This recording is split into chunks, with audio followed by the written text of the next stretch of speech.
नमस्कार, स्वागत है आप सभी का सीएनबीसी आवाज मोतीलाल ओसवाल स्टूडियोज में। आखिरी ट्रेडिंग घंटा भारतीय बाजारों का और भारतीय बाजारों में चौतरफा जोश देखने को मिल रहा है। 200 पॉइंट की तेजी निफ्टी में। निफ्टी बैंक और मिड कैप इंडेक्स दोनों ही 300 अंकों की बढ़त पर कर रहे हैं कारोबार। क्या हो आपकी क्लोजिंग रणनीति, उस पर करेंगे बातचीत, लेकिन पहले हेडलाइंस। क्रिकेट वर्ल्ड कप के पहले सेमीफाइनल मुकाबले में भारत ने जीता टॉस। पहले बल्लेबाजी का लिया फैसला। मुंबई के वानखेड़े में न्यूजीलैंड के साथ आर पार की लड़ाई। और शानदार ग्लोबल संकेतों से जोश में भारतीय बाजार भी। अब दिन के शिखर पर निफ्टी 225 अंकों की तेजी के साथ निफ्टी 650 अंक के पार निकला। एचडीएफसी बैंक, इन्फोसिस, टीसीएस और रिलायंस जैसे दिग्गजों ने भरी भारतीय बाजार में रफ्तार। निफ्टी बैंक और मिड कैप्स में भी रौनक जारी। बाजार में चौतरफा खरीदारी। रियल्टी, मेटल और आईटी बना रफ्तार का इंजन। निफ्टी रियल्टी इंडेक्स 2.5% से ज्यादा उछला।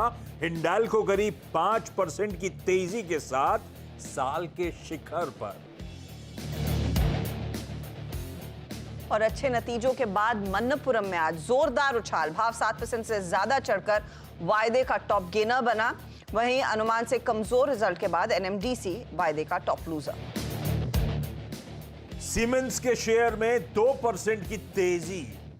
सीमेंस ग्रुप सीमेंस इंडिया में खरीदेगी 18% हिस्सेदारी। 2.1 अरब यूरो में होगा सौदा। डील के बाद सीमेंस इंडिया अपने एनर्जी कारोबार को करेगी अलग।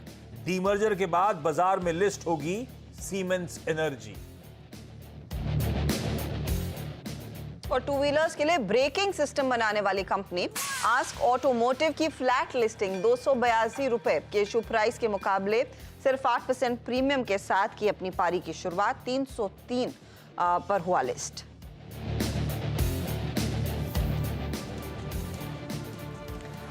स्वागत है आप सभी का कमाई का अड्डा में। मैं हूं हर्षिता, मेरे साथ वीरू और आज आशीष देंगे। ऑफ कोर्स भारतीय बाजारों में मोमेंटम और भारतीय बाजारों का रन रेट ऊंचाइयों पर है, लेकिन नजरें एक दफा रहेगी कि क्रिकेट स्टेडियम में भी क्या एक्शन बनता हुआ दिखाई दे रहा है।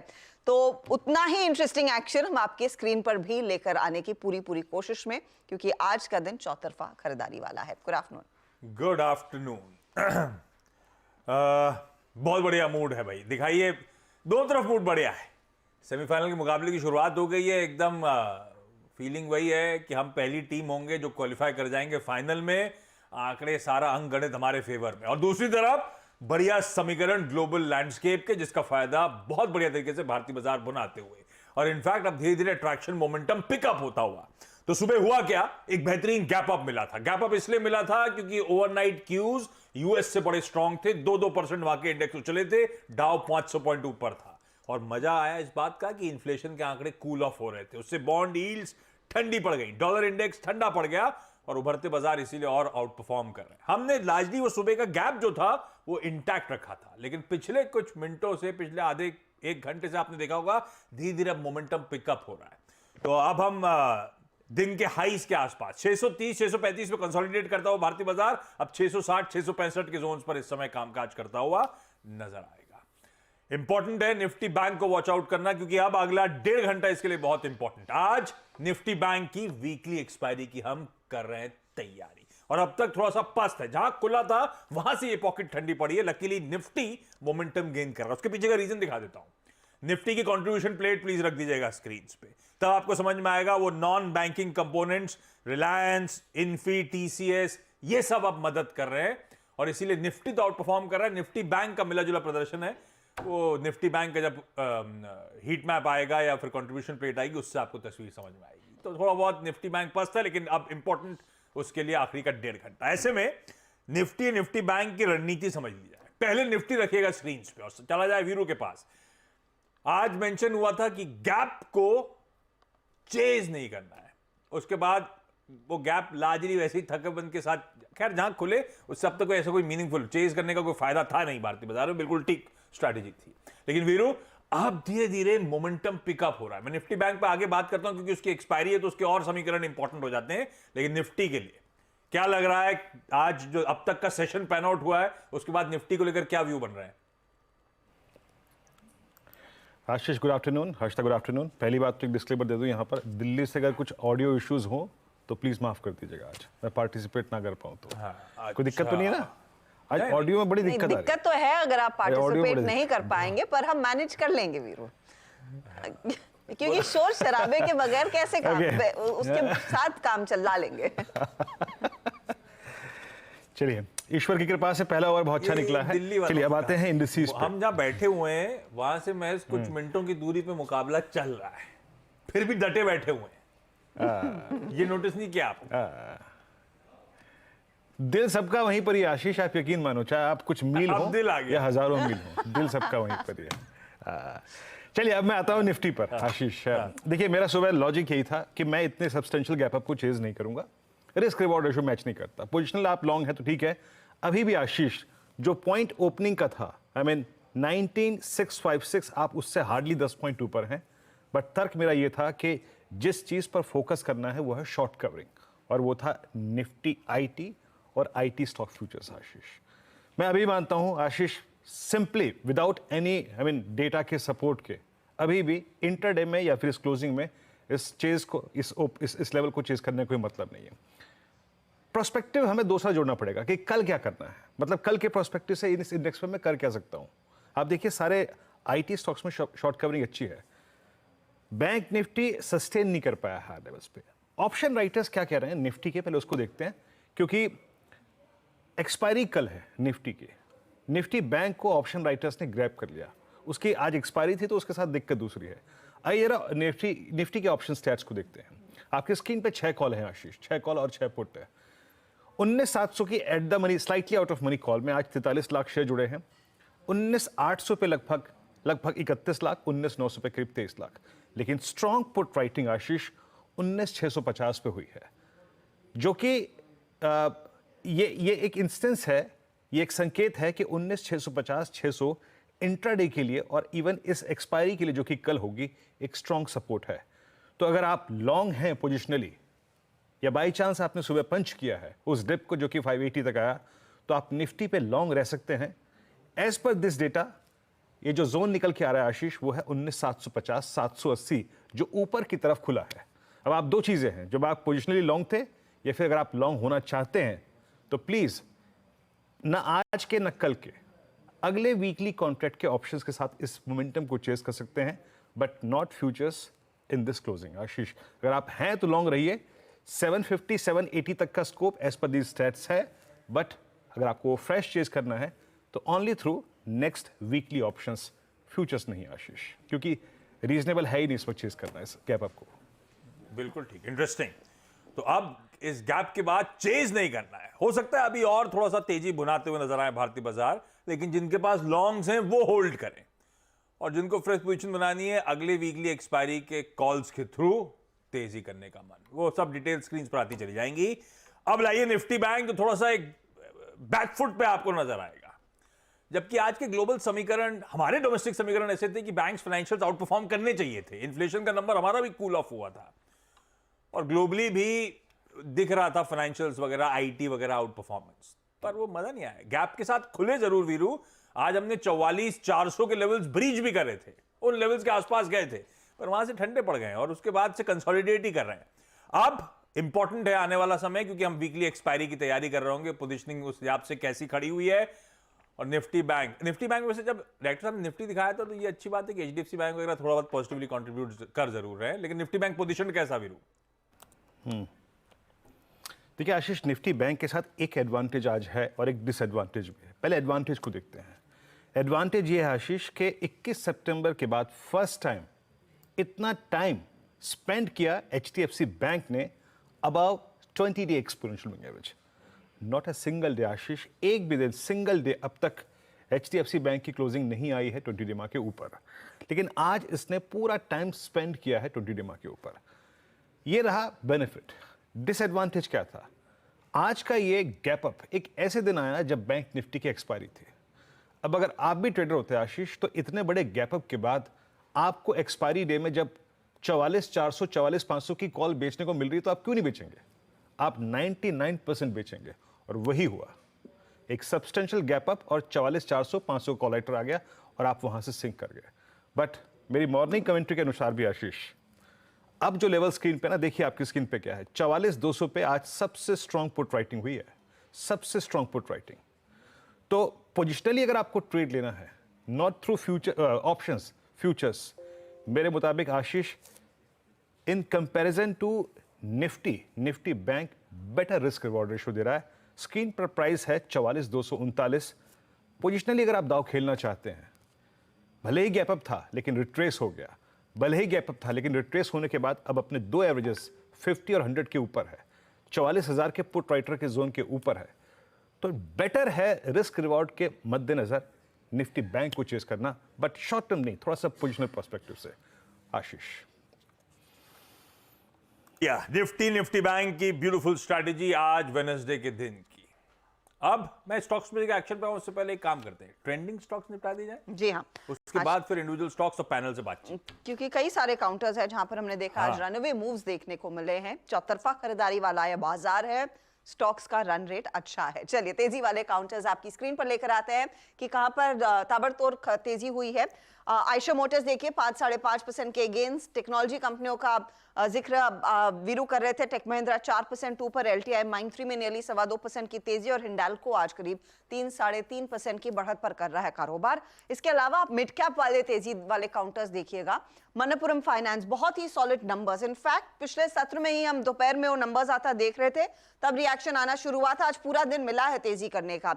एमसीएक्स में 4% के गेन्स। मिड कैप आईटी में एम्फेसिस और साथ ही साथ इन्फो एज जैसे काउंटर्स भी हैं जो खुले मजबूत और सस्टेन कर रहे हैं वो मोमेंटम। आज एनएमडीसी लड़खड़ाया है, पावर ग्रिड में हल्की मुनाफा वसूली। हिंदुस्तान कॉपर जो बीते सत्र का तेजी वाला काउंटर था, वहां पर कुछ हल्की सी मुनाफा वसूली के अंश, और टाटा कम्युनिकेशंस में भी हल्की हल्की मुनाफा वसूली बनती दिखाई दे रही है। तो ये कुछ स्टॉक्स हैं जहां पर आज हमने देखा है तेजी और मंदी के सौदे बैठते हुए दिखाई दिए हैं। चलिए अब हमारा मंच खोलते हैं, जानकारों को जोड़ना शुरू करते हैं। प्रकाश काबा, मानस जायसवाल, राजेश सातपुते, रुचित जैन और चंदन तापड़िया हमारे साथ हैं। टेक्निकल्स पर, फंडामेंटल्स के लिए जियोजीत फाइनेंशियल के गौरांग शाह से होगी बातचीत। आज सीमेंस चर्चा में है। एनर्जी कारोबार के डीमर्जर की जो डिटेल्स निकल कर आई है, क्या बारीकियां है, यतिन बताएंगे। और इसी मुद्दे पर चर्चा के लिए प्रभुदास लीलाधर के रिसर्च एनालिस्ट अमित अनवानी से भी जुड़े बात करेंगे। 2:30 बजे क्या चल रहा है, दीपाली हमारे साथ जुड़ने वाली है कि ये बाजार से जुड़े हुए स्टॉक्स में तेजी की क्या बड़ी वजह बन रही है। फिर मार्केट बिग वॉइस में कंप्लीट सर्कल के मैनेजिंग पार्टनर और सीआईओ गुरमीत चड्डा डीलिंग रूम का जायजा उसके बाद 3 बजे के बाद लेंगे। फिर 3:10 के आसपास बीटीएसटी या एसटीबीटी ट्रेड्स और ऑफ कोर्स मार्केट क्लोजिंग। भाई साहब एक्शन पैक्ड रहना है अगला 1.5 घंटा आपके लिए। पर पहले जिस पैनल को इंट्रोड्यूस करा था हर्षदा ने, सबको स्क्रीन पे दिखाइएगा। आप सबको गुड आफ्टरनून। गौरांग सर, आपको शुभ दिन, शुभ दोपहर। सबके सब रेडी हैं। कुछ बढ़िया पिक्स के साथ शुरुआत कर देता हूं। पहले गाबा सर, आज दोपहर क्या लेकर आए हमारे लिए? अच्छा सॉरी गाबा सर, आपने कुछ भिजवाया था। हाँ जी, थैंक यू सो मच उसके लिए। पर जब तक मैं शो निपटा के ऊपर गया वो चीज निपट गई थी। निपट गई थी। अरे इतना गजब का लोगों को पसंद आया। ये जो बगल में बैठने आए हैं, अभी दिखाएंगे इनको। ये बड़ा सा डब्बा, एक चाय का ग्लास होता है, वो पूरा ग्लास भर के पेल रहे थे ये। अच्छा, यतिन बैठे बगल में, अभी कैमरे में दिखेंगे थोड़ी देर में। अच्छा। पर थैंक यू सो मच उसके लिए हमारी पूरी टीम की तरफ से। ये किस बात के लिए भेजा था आपने? ये सलमान की पिक्चर अच्छी लगी या कोई और रीजन था? नहीं, दिवाली थी। अच्छा, तब ठीक है। हाँ। और कुछ नहीं। हाँ। सलमान की पिक्चर तो अच्छी थी, हमेशा अच्छी होती है। आप बार बार, ये आपको प्लेटफॉर्म, बार बार आपको वो नहीं करना है। एक बार आपने बोल दिया है अच्छी है, बस उससे ज्यादा नहीं बताना। देखिए कब ऐसा है कि खाना भी खा के आया हूँ तो बोलना चाहिए। अच्छा ठीक है, एक बार और बोल दीजिए। अच्छी लगी? बहुत बहुत अच्छी लगी। आपको देखनी चाहिए, सबको आपको देखनी। ऐसी तारीफ करनी कि गौरांग सर सिनेमा घर तक पहुंच सके। बिल्कुल बिल्कुल जाएंगे, उन्होंने प्रॉमिस किया। नहीं तो कोई फायदा नहीं है टीवी पे बताने का। नहीं, ये जाते नहीं है कोई मूवी। हमारे दर्शक भी सुनेंगे इस बात को और जाएंगे, जरूर जाइएगा। और रुचित अच्छा, हमारे साथ एकदम मूड मॉल में नजर आ रहे हैं, जर्सी पहने बैठे हैं। एक्चुअली रुचित, वो स्पोर्टिंग स्पिरिट के लिए थैंक यू सो मच। हाँ जी, गाबा सर, आज का पिक? आज का पिक है जीएनएफसी। इसका जिक्र सुबह शायद, मुझे पक्का नहीं है, शायद अनुज ने किया था। अभी तो गुल है, मैच देखने गए हैं, लेकिन लगता है कि यह जीएनएफसी ऊपर जाना चाहिए। स्टॉप ट्रेड करा है 709 का, स्टॉप होगा 695 का, ज्यादा नहीं। टारगेट करीब 730 के नजर आते हैं। तो यस, जीएनएफसी पर ध्यान देना चाहिए। It's good, looking very good GNFC. अच्छा मजबूत स्टॉक आज करीब 4-4.25% ऊपर। मानस, गुड आफ्टरनून, बताइए आपका ट्रेड। गुड आफ्टरनून हर्षदा जी।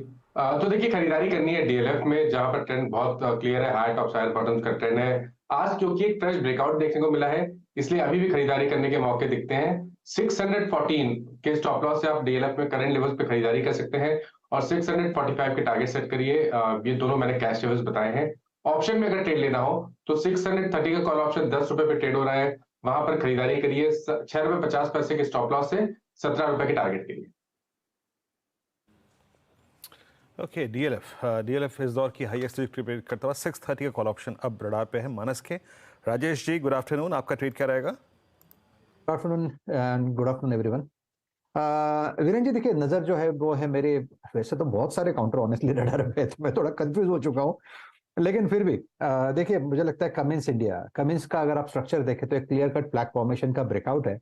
और ये जो ब्रेकआउट है मेरे हिसाब से ये जो इसका अर्लियर हाई था 1950 तक, वहां तक जाएगा। लेकिन फिर भी अगर हम स्विंग ट्रेड ले रहे हैं तो हमारा जो पहला टारगेट होगा वो रहेगा 1880 का। सो 1825 1827 के आसपास जो चल रहा है इस पे बाय करें 1800 के स्टॉप लॉस के साथ। कमिंस इंडिया खरीदारी करने का कॉल सतपुते साहब का। वही सतपुते साहब सही कह रहे हैं, आज प्रॉब्लम प्लेंटी है। सुबह टेक महिंद्रा, शायद मैं आऊंगा उन स्टॉक्स पे, टेक महिंद्रा दिया था, शायद उसके टारगेट अचीव हो गए। मैं वो अलर्ट आया था सिस्टम पे मेरे। बातचीत करते हैं उन स्टॉक्स की, पहले सारे इस समय के पिक्स कंप्लीट कर दिए जाए। Ruchit, good afternoon. रुचित, आपका प्रेफर्ड आइडिया आज का? Very good afternoon Ashish ji, सभी को वेरी गुड आफ्टरनून। आज का प्रेफर्ड पिक टीसीएस रहेगा। सो प्राइमरली आईटी स्टॉक्स में हम एक शॉर्ट कवरिंग मूव देख रहे हैं। और अगर टीसीएस के ऑप्शंस के डेटा देखें तो 3400 के कॉल ऑप्शन में पिछले कुछ दिनों में काफी राइटिंग हुई है, क्योंकि स्टॉक एक कंसोलिडेशन फेज में था।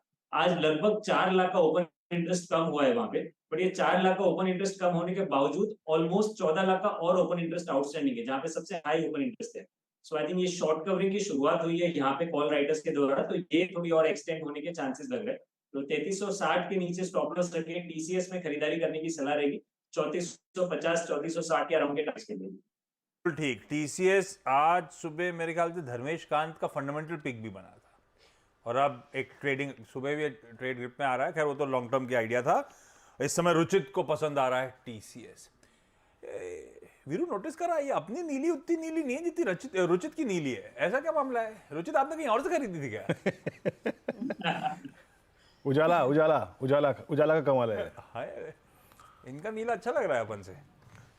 अच्छा, गौरांग सर एक बढ़िया सा फंडामेंटल आइडिया। बहुत बहुत धन्यवाद आशीष आपका, और आप सभी को शुभ दिन हमारे तरफ से। तो धातु क्षेत्र से एक स्टॉक जो मेरे ख्याल से 800 के ऊपर था कुछ दिन पहले, और फिर एक बहुत तीव्र गिरावट आई और 730 तक पहुंचा था। मैं बात कर रहा हूं जेएसडब्ल्यू स्टील की। और उस निचले स्तर को छूने के बाद पिछले 2 दिनों में हमने एक अच्छी ऊपर के तरफ के दायरे देखे हैं, और मुझे लग रहा है कि ये स्टॉक अपने आप को तैयार कर रहा है 800 के पार जाने के लिए। तो और एक सक्षम और मजबूत स्टॉक भी है धातु क्षेत्र में आशीष, अगर आप देखने जाए तो जेएसडब्ल्यू स्टील में खरीदारी की राय होगी। डब्ल्यू स्टील में तेजी की राय, ये है बाय साइड का आइडिया जो इस समय आइडेंटिफाई हुआ है। चलिए कुछ और स्टॉक्स आपकी स्क्रीन पर लाना शुरू करते हैं। वैसे आपने जेएसडब्ल्यू स्टील कहा, और टॉप ट्रेडेड काउंटर अगर आप निफ्टी का देखें वो है टाटा स्टील, करीब 2-2.25% के गेंस यहाँ पर भी बनते दिखाई दे रहे हैं। बाकी सभी काउंटर्स का हम जिक्र पहले ही कर चुके हैं, चाहे वो आयशर हो, टेक महिंद्रा हो, हिंडाल्को जैसे काउंटर्स हो। निफ्टी आईटी क्या संकेत दे रहा है, ये एक बिग क्वेश्चन है, क्योंकि यहाँ पर आप देखिए दिग्गजों के साथ साथ मिड कैप का भी जलवा है। 700 पॉइंट की तेजी। मानस, कोई ट्रेड ले रहे हैं क्या आप निफ्टी आईटी में इस समय? देखिए, निफ्टी आईटी में अगर हम लार्ज कैप स्टॉक्स की बात करें तो मेरी नजर विप्रो पे जरूर है। देखिए, विप्रो ने अंडर परफॉर्म किया है, लेकिन आज स्टॉक ने हाई टॉप साइड बॉटम्स का कंफर्मेशन दिया। 20 डे मूविंग एवरेज के ऊपर इस टाइम ट्रेड कर रहा है, काफी बेहतरीन वॉल्यूम देखने को मिल रहे हैं। तो आप एक बाउंस बैक के लिए करंट लेवल्स पे भी एक लॉन्ग ट्रेड ले सकते हैं। करंट लेवल्स पे खरीदारी करिए, 384 के स्टॉप लॉस लगाना है, और आई थिंक 100 डे और 200 डे मूविंग एवरेज के बीच में आपके टारगेट होंगे। तो आई थिंक 400 से 405 रुपए तक टारगेट आप सेट कर सकते हैं। भाई साहब आईटी आज सुबह ही लग रहा था कि ये पॉकेट आउट परफॉर्म करेगी। सतपुत्र साहब आपने टेक महिंद्रा शायद सुबह दिया था, है ना? और टेक महिंद्रा के जो अपन ने टारगेट्स की बातचीत करी थी, मेरे ख्याल से आज सुबह के टारगेट्स थे हमारे 1180 के। जी मेरे ख्याल से वो वायदा में अचीव भी हो गए हैं। कैश में भी ऑलमोस्ट उन लेवल्स के आसपास देखे हमने आते हुए। क्या व्यू बन रहा है आप टेक महिंद्रा पे? बढ़िया ट्रेड रहा वो सुबह। या थैंक यू आशीष जी। आशीष जी देखिए 1180 ये इसका 50 डीएमए था और यही मेरा टारगेट था, तो वो ऑलमोस्ट अचीव हुआ। लेकिन मुझे अभी भी लगता है आशीष जी, क्योंकि जहां पे देखिए अगर आप डेटा भी देखते हैं तो यहाँ पे क्लियर कट एक लॉन्ग बिल्टअप है। मुझे लगता है 1180 आज कल में निकल जाएगा और इसका जो नेक्स्ट टारगेट है वो 1220 का है। लेकिन अगर आशीष जी आईटी तो डेफिनेटली मुझे लगता है थोड़ा बज में रहेगा, लेकिन एक काउंटर जो मैं ऐड करना चाहूंगा and that will be TCS. थोड़ा लार्ज कैप है लेकिन टीसीएस में हुआ क्या है, देखिए टीसीएस में एक सेल सिग्नल बना था मंडे और आज ये पूरा गैप से खुला है, तो यहाँ पे एक बेयर ट्रैप सिचुएशन है। तो मुझे लगता है आगे आने वाले दिनों में टीसीएस परफॉर्म करेगा जिसका टारगेट 3500 प्लस का होगा। तो टीसीएस पे बाय हमारा 3380 का स्टॉप लॉस मेंटेन करे। ओके टीसीएस मोर और लेस बहुत सारे आईटी काउंटर से बातचीत हुई है। राजेश ने सुबह कॉल भी दी थी टीसीएस पे। अब जैसे कि हम बात कर रहे हैं हम सब पैनल में कि इंडिसेस बहुत ऑलरेडी माइलेज सुबह से क्रिएट कर चुके हैं, better to focus on stock futures. अब जरा कुछ 2 बजे के डेटा पे फोकस करते हैं स्टॉक स्पेसिफिक।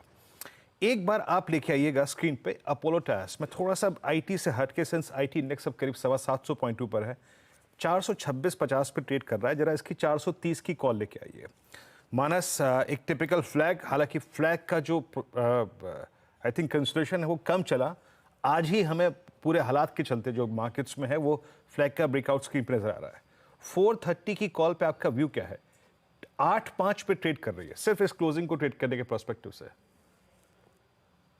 आपने अपोलो टायर्स की बात की, राइट? जी हाँ अपोलो टायर्स। जी देखिए, अपोलो टायर्स की जहां तक बात है, 4-5 दिनों के कंसोलिडेशन के बाद आज हमें एक फ्रेश ब्रेकआउट अपोलो टायर्स पे देखने को मिला है। और अगर हम इस ब्लैक पैटर्न की बात करें तो इसके टारगेट करीब 442 के आसपास के आते हैं। तो 442 रुपए के टारगेट के लिए अभी भी आप खरीदारी कर सकते हैं। 419 का स्टॉप लॉस लगाना है।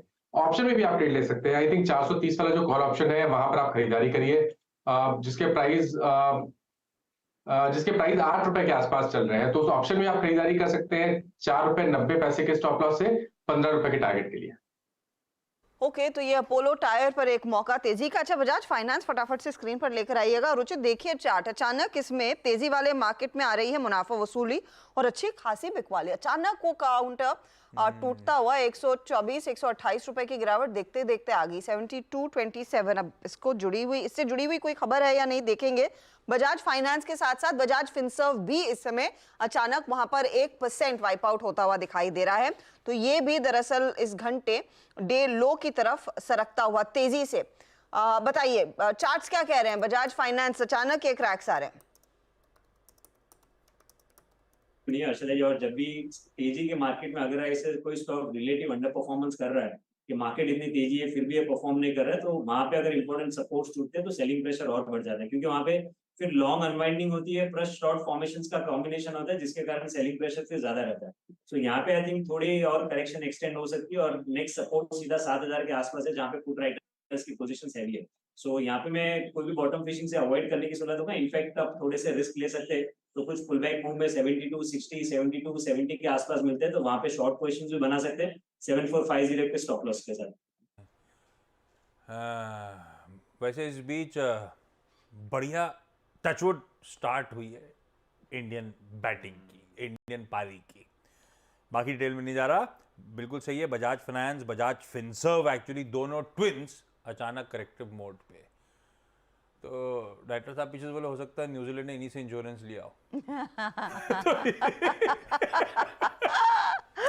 तो करेक्शन के मूड में दिन के बाद चला जाए। जी हाँ, सीमेंस आज का वो बड़ा स्टॉक। और इनफैक्ट सीमेंस पर आपको याद होगा कुछ हफ्ते पहले हमने चर्चा की थी, तब वो ब्लूमबर्ग के हवाले से खबर आई थी कि सीमेंस अपना जो भारतीय एनर्जी बिजनेस है उसमें से कुछ हिस्सा बेचेगा और सीमेंस इंडिया में कुछ हिस्सा बढ़ाएगा। आज वो खबर होती हुई दिखाई दे रही है और यतन हमारे साथ है डिटेल समझाने के लिए और इसके मायने क्या होंगे स्टॉक होल्डर्स के लिए और वैल्यूएशन कैसे उभर कर आएगा, इस पर एक जानकार भी हमारे साथ जुड़ेंगे कुछ ही क्षणों में। यतन लेकिन पहले डिटेल्स दीजिए। तो देखिए आज सीमेंस एनर्जी के रिजल्ट्स थे और रिजल्ट्स के साथ ही इन्होंने एक बड़ा अनाउंसमेंट किया सीमेंस एनर्जी एक बहुत बड़ी इशू से गुजर रहा है। फॉल्टी विंड मिल सप्लाई के मामले में इनके ऊपर बहुत बड़ी लाइबिलिटी आ गई थी और बेल आउट के तरीके पे सीमेंस एजी और जर्मन गवर्नमेंट दोनों ही ने मिल के एक पैकेज अनाउंस किया। ऑब्वियसली जर्मन गवर्नमेंट उनके लोन्स के ऊपर थोड़ी बहुत गारंटी रखेंगे और सीमेंस एजी जो है सीमेंस इंडिया का 18% जो है सीमेंस एनर्जी से खरीदेंगे। तो ये दो प्रमोटर्स जो हैं सीमेंस इंडिया के, इनके बीच में इंटर प्रमोटर ट्रांसफ़र है और क्योंकि इंटर प्रमोटर ट्रांसफ़र है तो कोई प्रकार का ओपन ऑफर नहीं आएगा। लेकिन सबसे इंपॉर्टेंट टेक अवे जो सीमेंस इंडिया के लिए था वो ये था कि प्रेस रिलीज में सीमेंस ग्रुप जो है जिसके अंदर सीमेंस एजी और सीमेंस एनर्जी ये दोनों कंपनियां शामिल हैं, इंडिया के बोर्ड को एक प्रपोजल दिया जाएगा सीमेंस एनर्जी के डीमर्जर का जो इंडिया का बिजनेस है।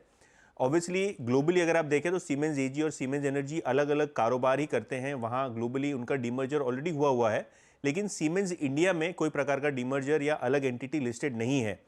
जो प्रपोजल है वो ये है कि सीमेंस जो एजी है वो सीमेंस एनर्जी के पास से जो हिस्सा खरीदेगी, इसके बाद एक डीमर्जर प्रोसेस शुरू हो जाएगा और डीमर्जर प्रोसेस में सीमेंस इंडिया का जो एग्जिस्टिंग कैपिटल गुड्स कारोबार है वो कंपनी में रहेगा, लेकिन जो एनर्जी बिजनेस है उसको अलग से डीमर्ज करके लिस्ट किया जाएगा। ऑब्वियसली पूरे डीमर्जर के ऊपर क्लैरिटी अभी भी आना बाकी है, क्या रेशियो में होगा, इंडिया जो बोर्ड है वो अप्रूव करता है कि नहीं, बहुत सारी चीज़ें हैं, लेकिन एक प्रपोजल ज़रूर आ गया है। और ऑब्वियसली जब पेरेंट से प्रपोजल आता है तो मोर और लेस गिवन होती है कि चीज़ें होती हैं। ऑब्वियसली अगर हम सीमेंस के इंडिया एनर्जी बिजनेस की बात करें तो बहुत प्रॉफिटेबल है। 2022 के कैलेंडर ईयर में 35% रेवेन्यू का कंट्रीब्यूशन था और लगभग 50% जो है एबिट लेवल पे प्रॉफिट का कंट्रीब्यूशन था। तो जहाँ तक कि विंड पावर का सवाल है, रिन्यूएबल्स का सवाल है, हाइड्रोजन बिजनेस का सवाल है, तो सीमेंस एनर्जी में बहुत सारा पोटेंशियल है इंडिया बिजनेस में और उसका डीमर्जर ऑब्वियसली को लेके मार्केट थोड़ा एक्साइटेड था और जिसकी वजह से ये पूरा का पूरा जो अनाउंसमेंट है उसके बाद शेयर में 2-3% की तेज़ी हुई। और एक की टेक अवे, पिछले वीक ब्लूमबर्ग ने एक स्टोरी की थी कि सीमेंस एनर्जी ओपन मार्केट में ब्लॉक डील के जरिए 18-20% सीमेंस इंडिया का शेयर बेच सकती है, लेकिन ये इंटर प्रमोटर ट्रांसफर हो गया तो जो ब्लॉक डील का जो हैंगओवर था वो भी स्टॉक से दूर हो गया और शायद इसी वजह से आज थोड़ा बहुत स्टॉक में अच्छा खासा एक्साइटमेंट दिख रहा है। काफी एक्साइटमेंट है, इनफैक्ट 2-2.5% की तेजी। हमारे साथ अब प्रभुदास लीलाधर के रिसर्च एनालिस्ट अमित अनवानी जुड़ गए हैं। अमित, आप इस कॉर्पोरेट रीजिक को कैसे देख रहे हैं? कितना हेडरूम मिलता है और बेहतर वैल्यूएशन इंडियन एंटिटी को मिलने के लिए? राइट, धन्यवाद मुझे इनवाइट करने के लिए। फर्स्ट थिंग, आई थिंक काफी सारी डिटेल आपके कलीग ने ऑलरेडी दे दी है। मैं उसमें से कुछ पॉइंट उठाऊं, जैसे उन्होंने भी बताया 35% कंट्रीब्यूशन है इंडियन एंटिटी में। टॉप लाइन देखूं या ऑर्डर इनटेक देखूं, रफली 35% जितना कंट्रीब्यूशन है। अगर हम मार्केट वैल्यू वाइज देखें तो एनर्जी बिजनेस रफली 40,000 पे वैल्यू होगा अगर डीमर्ज होता है करंट इंडियन प्राइसेस पे। 1,25,000 जो मार्केट कैप है। सी इसमें दो चीजें इंटरेस्टिंग है। अगर आपने सीमेंस एजी का बिजनेस मॉडल पहले से जो हमने विटनेस किया है कि जब भी स्ट्रेटेजिकली उन्हें लगता है कि कोई बिजनेस सेपरेट होना चाहिए, so they carve out across the geographies. और सीमेंस एनर्जी के साथ भी यही हुआ था 2020 में। For some constraint Indian entity में से सीमेंस एनर्जी बाहर नहीं हो पाया था, जिसके लिए उन्हें एक ऑप्शन मिली थी 24% स्टेक होल्ड करने के लिए सीमेंस इंडिया में। सो अल्टीमेटली ये चीज होनी थी, but I think because of the siemens energy का स्टेटस जो करंट सिचुएशन है उसकी वजह से ये थोड़ा प्रीपोन आई थिंक किया गया है कि Siemens energy they are proposing to demerge. अब अल्टीमेटली अगर आप देखें प्रोजेक्ट्स वर्सेस प्रोडक्ट, अगर मैं सीमेंस एनर्जी मिला हूं और जो दूसरे दो बिजनेस वर्टिकल है siemens in the smart infrastructure business and portfolio business and I think mobility business, तो हम इसमें ये देखेंगे कि जो प्रोजेक्ट्स वर्सेस प्रोडक्ट है वो रफली 3367 है सीमेंस में वर्सेस एबीबी, जो after demerger which happened in 2018 ABB में 91% ऑफ प्रोडक्ट बिजनेस है, सिर्फ 9% प्रोजेक्ट्स बिजनेस रह गया है। और हमने एक देखा है वैल्यूएशन गैप हमेशा रहा है, बिकॉज सीमेंस जो एनर्जी बिजनेस है which includes 400+ megawatt turbines, AIS substations, power transformer है 765 kVA, and products like which caters to the large orders। और थोड़े टर्न की प्रोजेक्ट्स होते हैं जहाँ पे थोड़ा वर्किंग कैपिटल भी रिलेटिवली ज्यादा होता है वर्सेस द प्रोडक्ट्स बिजनेस। तो मुझे लगता है कि इस डीमर्जर से siemens India x of siemens energy में थोड़ा वर्किंग कैपिटल और रिटर्न रेशियो थोड़े बेटर हो सकते हैं, एक वैल्यूएशन कैचअप हो सकता है अगर हम रिलेटिव बेसिस पे सीमेंस को एबीबी से कंपेयर करेंगे, जहां आफ्टर डीमर्जर साइज भी सिमिलर हो सकती है, प्रोडक्ट वर्सेस प्रोजेक्ट्स बिजनेस भी सिमिलर हो सकता है, एंड हम देख रहे हैं कि एबीबी थोड़ा प्रीमियम पे ट्रेड करता है बिकॉज उसमें प्रोडक्ट कंपोनेंट ज्यादा है, and for some obvious reasons that returns are better, वो सीमेंस में भी रिफ्लेक्ट हो सकता है once this demerger is announced and gradually done, जो एक बिजनेस को क्लैरिटी देगा। तो आई थिंक इस तरह शेप अप हो सकता है। अब रही बात ओनरशिप की, हम बात कर रहे हैं कि पेरेंट लेवल पे 18% शेयर परचेस एग्रीमेंट हो रहा है and 6% will be remaining with the siemens energy. तो एक चीज आई थिंक जहां पे क्लैरिटी हम अवेट कर रहे हैं, दैट जब सीमेंस एनर्जी इंडिया एंटिटी से सेपरेट होगा तो उसमें बात हो रही है कि ultimately Siemens energy global controlling stake रखेगा, तो वो हमें देखना है whether considering the current status Siemens energy global, जिसको पैसे की जरूरत है, तो हमें देखना होगा कि will this be done with some share swap again by Siemens AG which holds some Siemens Energy Global shares also. तो ये चीजें हमको थोड़ी इसमें और क्लैरिटी की जरूरत है। अच्छा अमित, हाय, गुड आफ्टरनून। एक दो सवाल ऐसे जहन में आ रहे हैं मेरे, ये जो यतिन बता के गए कि को प्रोमोटर्स के बीच ट्रांजैक्शन होना है, सीमेंस एजी सीमेंस एनर्जी का स्टेक 18% एक्वायर करेगा, back of the envelope calculation कहता है दरअसल 15% मौजूदा भाव से डिस्काउंट पे ये ट्रांजैक्शन हो रहा है, इसका कोई असर?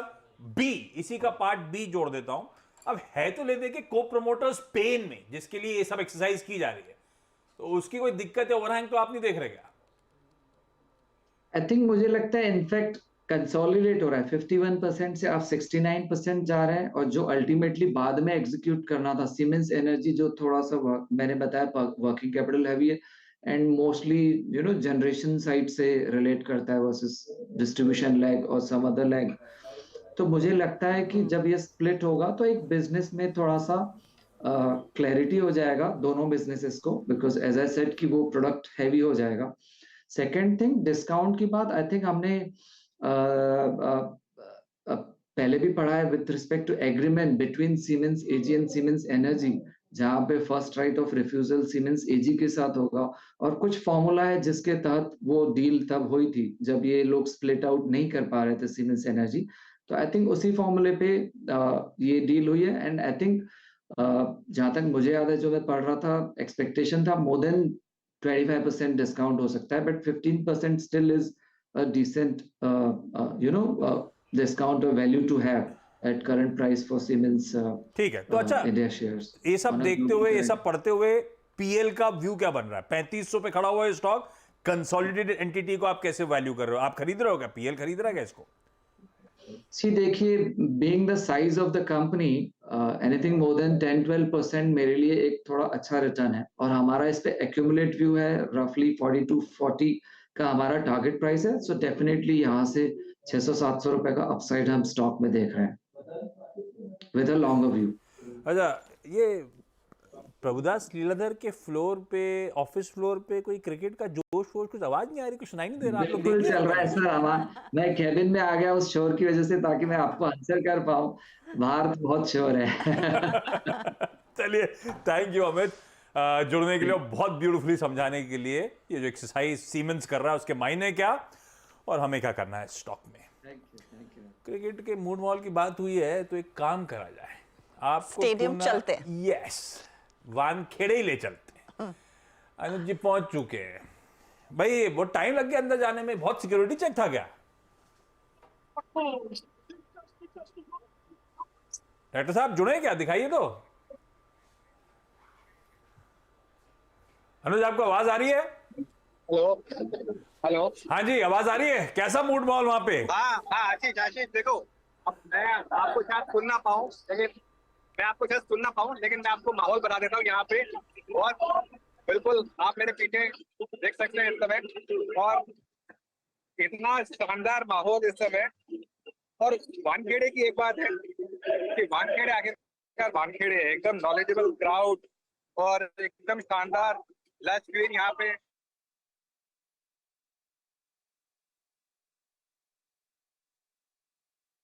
क्राउड तो शानदार है, पर नेटवर्क भी उतना मजबूत होना चाहिए। इतने सारे ऐसा लोग होता है कि अब इतने सारे लोग एक ही जगह सब इस्तेमाल कर रहे हैं, उससे भी तो इम्पैक्ट पड़ता है टावर पे। 100% पड़ता है, फिर वो आपका कॉल ड्रॉप होना शुरू हो जाता है। कोई नहीं, फील आना शुरू हो गया था वहां से। ये है वानखेड़े। हमारा देखिए सिम्बी से आवाज का एक अंश हमने भेज दिया वानखेड़े स्टेडियम, ताकि हमारे सारे गुड विशेष हमारी टीम के साथ पहुंच जाए वहां तक। जुड़ गए। आप प्लीज कंटिन्यू, वो थोड़ा सा लिंक टूट गया था। अच्छा नहीं, मैं कह रहा हूँ कि एक बार बस ये मैच जीतना है यहाँ पे, और उसके बाद फाइनल की टिकट का भी इंतजाम करना है। और ये देखिए पीछे मेरे पूरा आपको स्टेडियम और एकदम खचाखच भरा हुआ, और एटमॉस्फेयर बहुत शानदार है। और जिस तरीके से रोहित ने बैटिंग की स्टार्ट की है, एग्जैक्टली बेस्ट के सिनेरियो जो हमको चाहिए था, एग्जैक्टली वही हुआ इस समय। और एक बार मैं जरा इसका पीछे का व्यू दिखाऊं, अगर आपको बैक कैमरा से दिखा देता हूँ एक बार। हाँ, ये देखिए, ये इस समय शानदार, ब्यूटीफुल। और ये बिल्कुल मैं एक होप कर रहा हूँ कि एक छक्का सीधा यहाँ पे आ जाए आशीष और राज। ये देखिए गिल ने मारा चौका, शानदार। अरे वाह, बढ़िया चल रहा है भाई साहब मैच। ये ब्यूटीफुल विजुअल्स वहां से ये लाइव वानखेड़े से आते हुए आपके लिए। Thank you so much, enjoy yourself Anuj. फिर कल सुबह मुलाकात होगी, और डिटेल में आपसे जानेंगे कि कितना मजा आया और किस एक्चुअल बॉल पर आपने सबसे ज्यादा एंजॉय किया है। लेकिन वाकई में वानखेड़े में मैच देखना is an experience in itself, बहुत मजा आता है। प्रकाश जी, लेकिन हमको यहीं पे टीवी पे देख के मैच काम चलाना है। बताइए, अब भारत की तो रन रेट अच्छी खासी हो जाएगी, आई एम श्योर। जिस तरह से दोनों शुभमन गिल और रोहित शर्मा की जो बल्लेबाजी है काफी जमी हुई है, टचवुड, मैं उस पर अब ज्यादा ध्यान नहीं दूंगी। बताइए, किस स्टॉक की रन रेट बढ़ रही है? बस आप स्क्रीन पर कुछ आया क्या? नहीं, मुझे लगता है एक तो बहुत बड़ी ना इंसाफी है कि हम लोग यहाँ पर है, वो वहां पर है। ये तो पहले रिकॉर्ड कर देना चाहिए। दूसरी बात, जो स्टॉक मुझे पसंद है इस वक्त, ये आपको कल सुबह ऐसी लहजे में बोलना है। हाँ जी, बिल्कुल। हम सबको जाना चाहिए उधर, चाहे सैटरडे हो। अच्छा, स्टॉक जो पसंद है इस वक्त मुझे, और ये चीज उस पे क्यों नहीं लागू होती, वो जो रात में मूवी देखते हैं उस पे?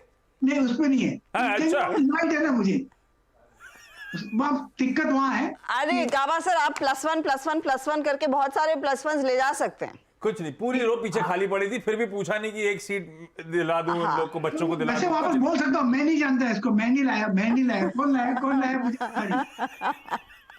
वैसे हो सकता है। अच्छा, एनी स्टॉक जो पसंद है इस वक्त, LTTS बढ़िया लगता है मुझे, बिल्कुल। Larsen Toubro technological services base बना, उसके ऊपर अपमूव मिला है, ट्रेड कर रहा है 4380, स्टॉप लगाना चाहिए 4350। अपमूव करीब 4500 के नजर आते हैं यस, LTTS। ओके, तो LTTS देखिए, IT पर ही सभी की नजरें जा रही है, वहीं घूम घूम कर सबसे ज्यादा एक्शन बनता हुआ 3% ऊपर वो स्टॉक इस समय। वायदे बाजार के कुछ और ट्रेड्स, और एक स्टॉक जो खूब जमा है आज सुबह से, मनप्पुरम फाइनेंस। आपको याद होगा वीरू, हम मंडे दोपहर को इसके नंबर्स एनालाइज कर रहे थे और खुला एक बड़े गैप अप से।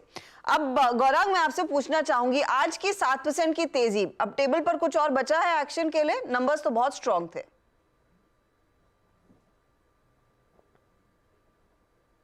सॉरी हर्षदा, आपकी आवाज नहीं आ रही है, आप क्या सवाल पूछ? मनप्पुरम फाइनेंस। देखिए, पहले तो सोने के दाम को लेकर के हरकत आती है गोल्ड लोन कंपनीज में, और फिलहाल 60,000 के पार चला गया सोने का दाम। कुछ हफ्ते पहले ये करीबन 56-57 हजार के आसपास था। दूसरी तरफ अंडरलाइन, क्योंकि इसकी अंडरलाइन जो सिक्योरिटी है उसके दाम बढ़ जाते हैं, जो भी लोन इन्होंने गोल्ड लोन के तरह दिए हो।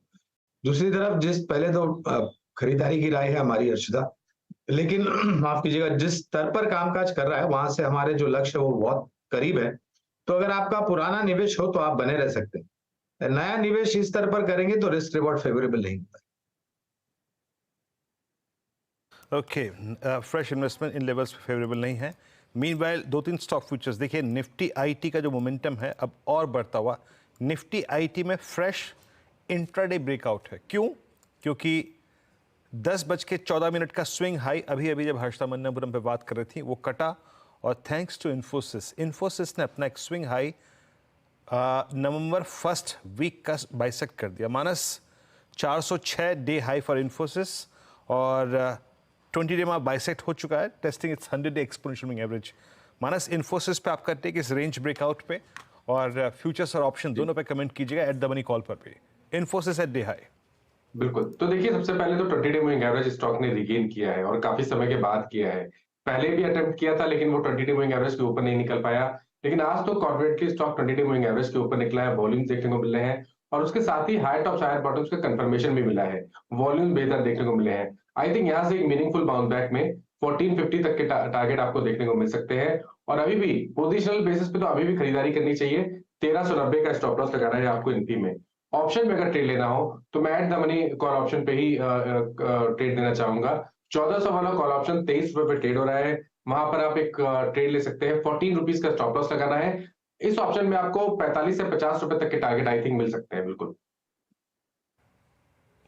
ओके, वाकई आप यकीन देखिएगा, यकीन मानिए, निफ्टी आईटी और इन्फोसिस तीनों के टिक बाय टिक चार्ट्स लेके आइए, पैरेलली रोटेट करते हुए, पैरेलली फ्लो करते हुए, और बहुत तीव्र गति से इस वक्त इन्फोसिस जो है वो अपने 100 डे एक्सपोनेंशियल मूविंग एवरेज को टच करने की कोशिश करता हुआ।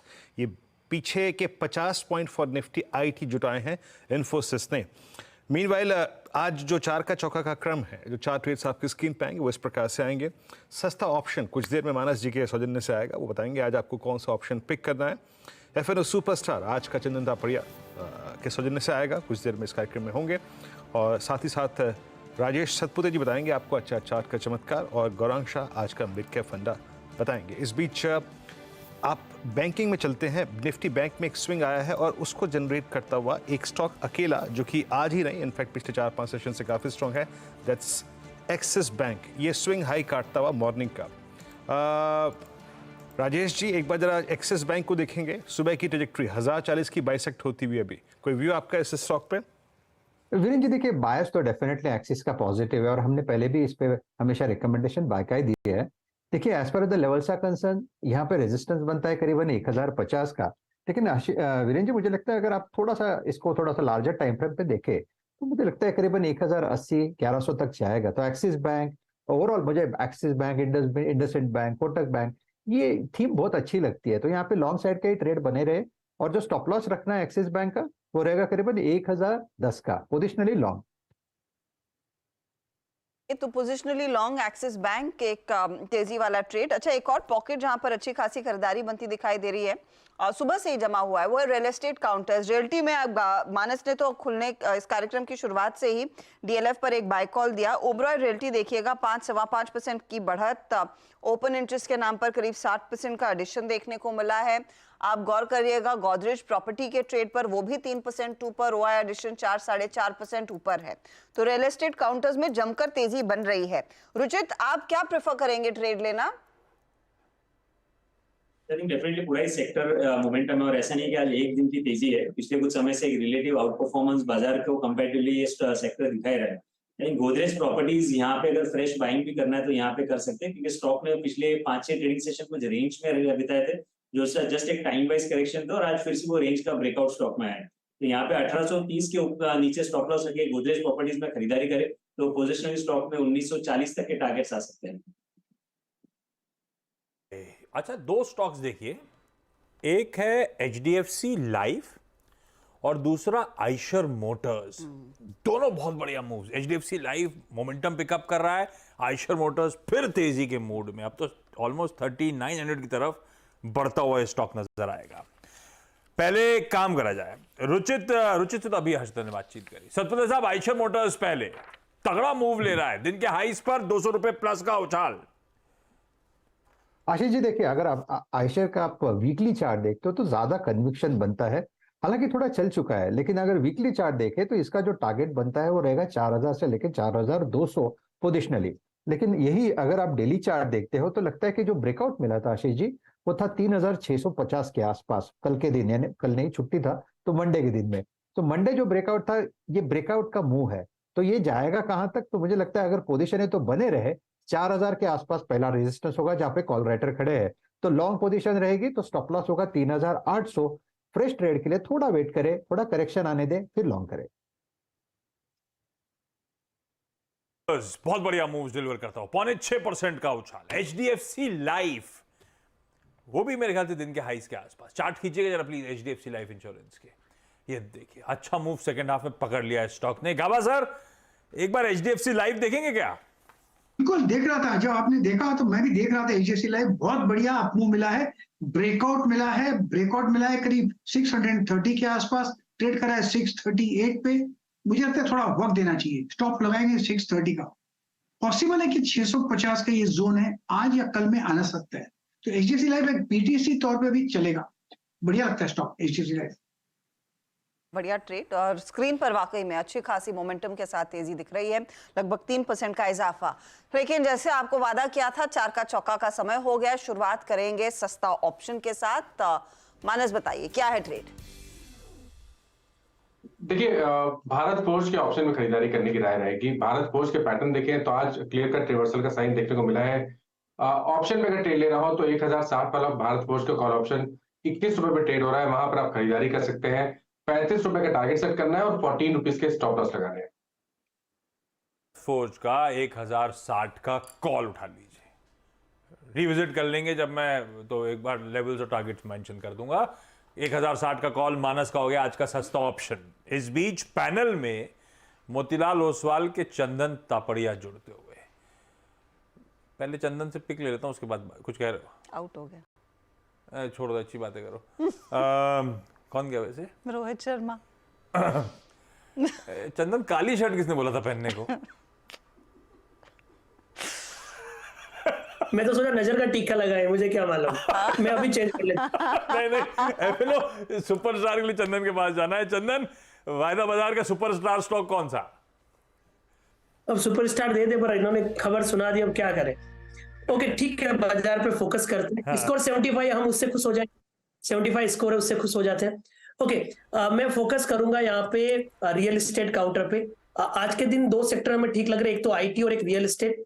तो रियल एस्टेट पे गोदरेज प्रॉपर्टी पे मैं खरीदारी की सलाह दूंगा और यहाँ पे पॉजिटिव प्राइस एक्शन है, लोगों के बिल्टअप बने हैं, मोमेंटम काफी अच्छा है, निफ्टी रियलिटी अच्छा चल रहा है और गोदरेज प्रॉपर्टी अपने लगभग 22 महीनों के हाईएस्ट लेवल पे है। तो कहीं ना कहीं एक वीकली मंथली चार्ट में ब्रेकआउट हुआ है, तो 1835 के सपोर्ट से खरीदारी की सलाह रहेगी। ऊपर में लगभग 1930 तक के टारगेट आपको गोदरेज प्रॉपर्टी में मिलने चाहिए।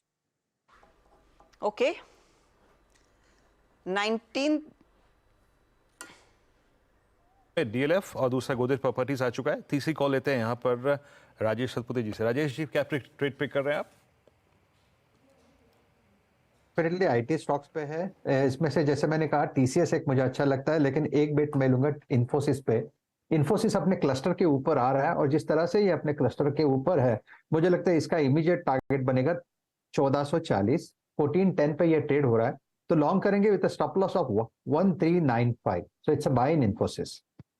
जी से ही आज सबसे ज्यादा दिल लग रहा है यहाँ पर राजेश सातपुते का। पहले सुबह में टेक महिंद्रा और अब इन्फोसिस, ये है वो ट्रेड जो इन्होंने आइडेंटिफाई किया है। चार्ट का चमत्कार। गौरांग से बताइए मिड कैप फंडा।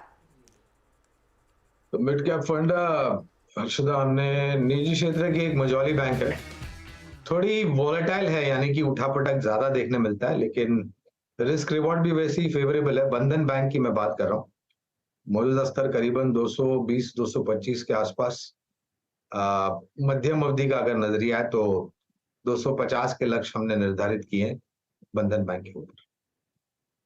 बंधन बैंक वोलेटाइल स्टॉक है, बिल्कुल सही बात, उठापटक के बीच, लेकिन इन स्तरों पर शायद रिस्क रिवॉर्ड के समीकरण फेवरेबल।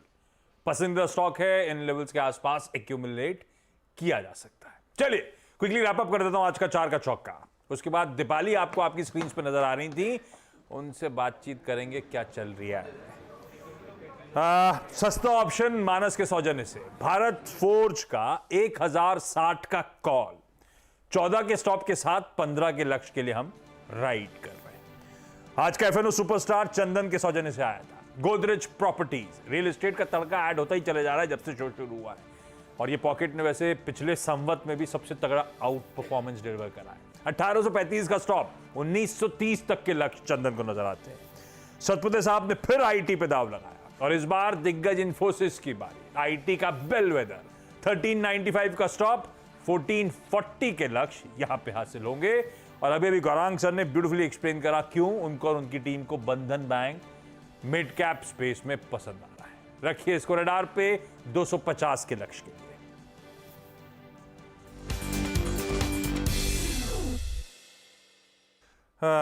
ये है अब तक की कहानी। Rohit Sharma becomes the first player to hit 50 sixes in world cup history. Sharma साहब गए तो, लेकिन एक रिकॉर्ड जड़ गए भाई साहब। अभी अभी अपडेट आ रहा है, पहले प्लेयर 50 सिक्सेस मार चुके हैं वर्ल्ड कप के इतिहास में।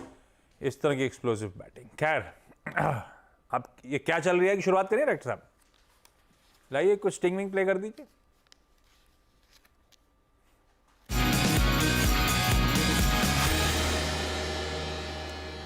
आप लोगों ने नोटिस करा होगा वैसे इन दिनों बाजार में एक्सचेंजेस जो है, यानी कि एक्सचेंज से जुड़े शेयरों में दिवाली का मूड माहौल चल रहा है। वहीं पे दिवाली है, चाहे वो MCX हो, चाहे वो बॉम्बे स्टॉक एक्सचेंज हो, या CDSL का काउंटर, कैम्स का काउंटर, इवन केफिन टेक्नोलॉजीज जैसे शेयर लाइफ हाइस पर कामकाज कर रहे हैं।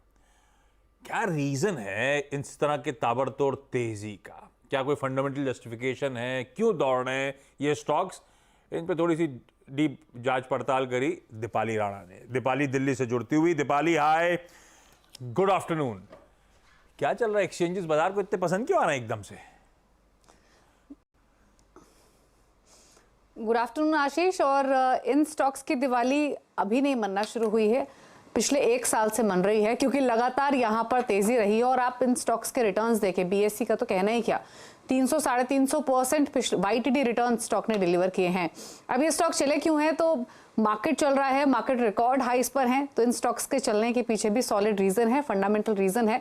और इंपॉर्टेंट ये है कि इतने रनअप के बावजूद भी आगे का आउटलुक भी इन स्टॉक्स को लेकर काफी बुलिश है। तो strong fundamentals, robust trading volumes और साथ ही साथ ऑप्टिमिस्टिक आउटलुक अर्निंग्स को लेकर, ये 3 इंपॉर्टेंट ट्रिगर्स हैं जो लीड कर रहे हैं रैली। क्योंकि सिर्फ इक्विटीज ही नहीं, फिर चाहे वो कमोडिटीज हो, SIP इनफ्लोज हो, सभी में ट्रैक्शन काफी स्ट्रॉन्ग रहा है तेजी के कारण। और यही कारण है कि हमने इनके अर्निंग्स में भी सुधार देखा है।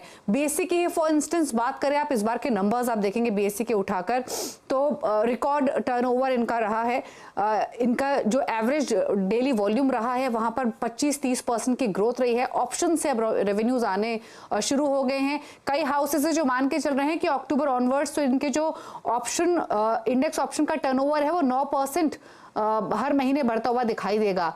सिमिलरली अगर आप MCX की बात करेंगे तो क्रूड में जिस तरीके की वॉलिटिलिटी रही है, क्रूड प्लेटफॉर्म्स जितने भी इनके क्रूड के जितने भी प्रोडक्ट्स इनके लॉन्चेस हैं क्रूड ऑयल रिलेटेड, वहां पर काफी स्ट्रॉन्ग ट्रेडिंग वॉल्यूम्स रहे। MCX के नंबर्स उतने वाइब्रेंट नहीं थे, लेकिन इसके हर सेगमेंट में वॉल्यूम ग्रोथ दिखाई दी है और यही आउटलुक आगे के लिए नजर आ रहा है। CDSL BSE चला है तो CDSL में भी तेजी का कारण बना है। अगर आप कैम्स की बात करें, आप सिर्फ अक्टूबर के नंबर्स उठा के देखिए, जो इक्विटी म्यूचुअल फंड इनफ्लोज हैं वो 19,932 करोड़ पे रहे हैं, जो कि रिकॉर्ड हाई लेवल्स हैं। यानी SIP कंट्रीब्यूशन अक्टूबर में सो फार रिकॉर्ड हायर लेवल्स पे रहा है। तो ये तमाम ट्रिगर्स हैं जो कि सपोर्ट कर रहे हैं। आप अगर रीसेंट रिपोर्ट्स भी देखेंगे तो सभी का मानना ये है कि इतने चलने के बावजूद भी इन स्टॉक्स में वैल्यू नजर आ रही है, क्योंकि इनके फंडामेंटल स्ट्रॉन्ग है। आगे जाते हुए इन सभी कंपनीज के अर्निंग्स में भी सुधार दिखाई देगा। कैम्स के अगर आप इस बार के अर्निंग्स देखेंगे तो नॉन म्यूचुअल फंड बिजनेस में तो ग्रोथ दिखाई दी ही है, लेकिन जो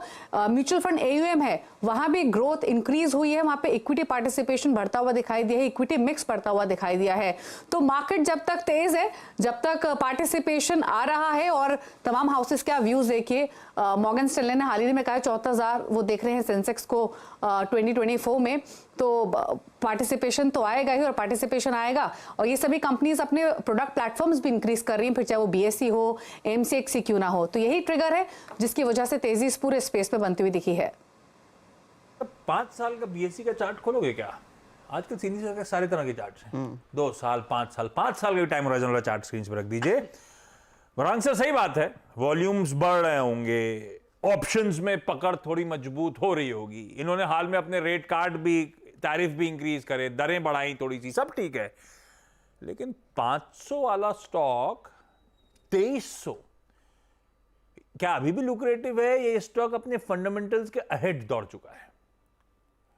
तो आशीष देखिए, पहली बात तो अगर आपको भारतीय शेयर बाजार के ऊपर भरोसा है तो भारतीय शेयर बाजार से जुड़ी हुई उन सब सक्षम और मजबूत कंपनियों में भी आपका भरोसा उतना ही होना चाहिए, क्योंकि ये एक माध्यम है, खास करके बीएसई जैसी कंपनियां जो एक माध्यम उपलब्ध कराती है निवेशकों को निवेश करने के लिए।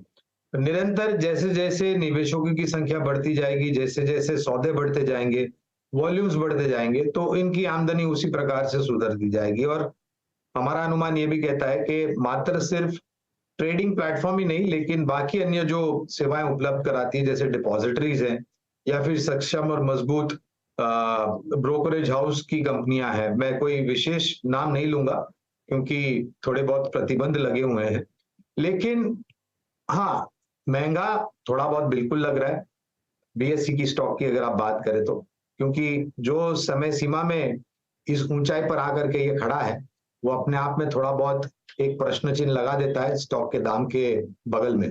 तो निवेशित रहें, लेकिन मूल्यांकन को भी ध्यान में रखें आप। ये बीएससी पे आउटलुक है, बट अगर आप टेक्निकल कंपैरिजन करें, आई मीन बीएससी में एक ब्रेकआउट आया था करीब करीब आप समझ लीजिएगा कि वो था 1150 पे, तारीख थी 5 सितंबर जब इसने अपना 4 मार्च का हाई क्रॉस किया था। वहाँ से अगर आप देखें तो 1150 से 2318। चंदन, मुझे याद अच्छी तरीके से आपने एक दिन CDSL रिकमेंड किया था, और CDSL पे मैं बात इसलिए कर रहा हूँ क्योंकि वही ब्रेकआउट CDSL में अब आया है 1739 का, जो इसने स्विंग हाई 23 दिसंबर 2022 का क्रॉस किया है। अगर कंपैरिजन करें रिस्क रिवॉर्ड रेशियो पर सिर्फ टेक्निकल पैरामीटर्स पे, CDSL कैसा प्लेस लग रहा है आपको इस वक्त?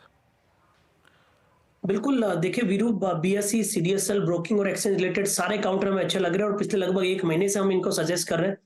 CDSL की बात करें, जरूर आज थोड़ा सा डिक्लाइन मिला है, बट मेरे हिसाब से ये खरीदारी के मौके बनेंगे क्योंकि मेजर ट्रेंड पॉजिटिव है। आप बोल सकते हैं रिस्क रिवॉर्ड रेशियो फेवरेबल नहीं हो, बट मोमेंटम है और स्ट्रेंथ यहाँ पे है। और स्टॉक ने मेजर ब्रेकआउट कुछ दिन पहले के दिए हैं, जो 1734 इसने पहले बनाए थे। तो एज ऑफ नाउ तो कोई भी डिक्लाइन आता है 1800 की तरफ तो खरीदारी की सलाह देंगे। 1750 का सपोर्ट है और कहीं ना कहीं स्टॉक वापस 1950 तक के टारगेट छू सकता है।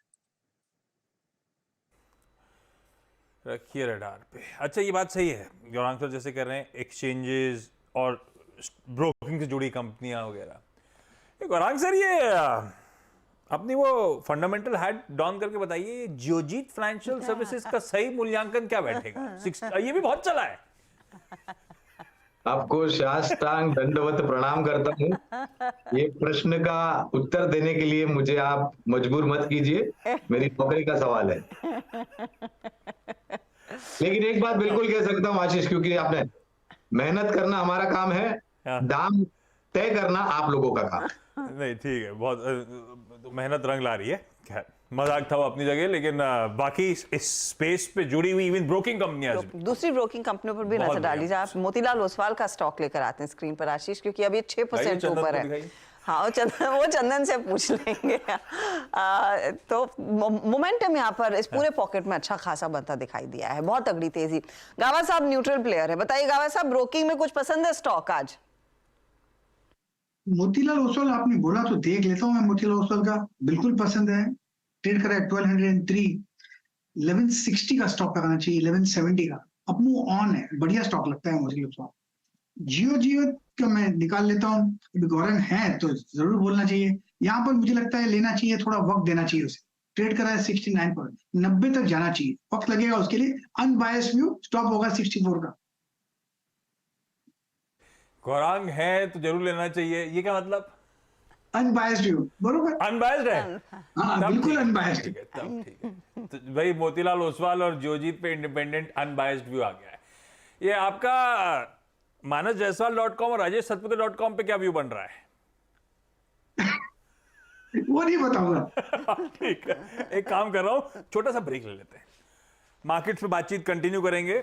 ब्रेक के उस पार मार्केट बिग वॉइसेस की कड़ी में गुरमीत चड्ढा साहब जुड़ने वाले हैं। अरे जुड़ चुके हैं, तो बस ब्रेक के उस पार गुरमीत जी से भी बातचीत की शुरुआत। 10 अंकों की बढ़त, लेकिन निफ्टी बैंक अब 44,200 के नीचे ट्रेड कर रहा है। तो इसमें ज्यादा दरअसल पोजीशंस थोड़ी बहुत हल्की होती हुई दिखाई दी है। इंडसइंड बैंक नेगेटिव टेरिटरी में 1.1% नीचे।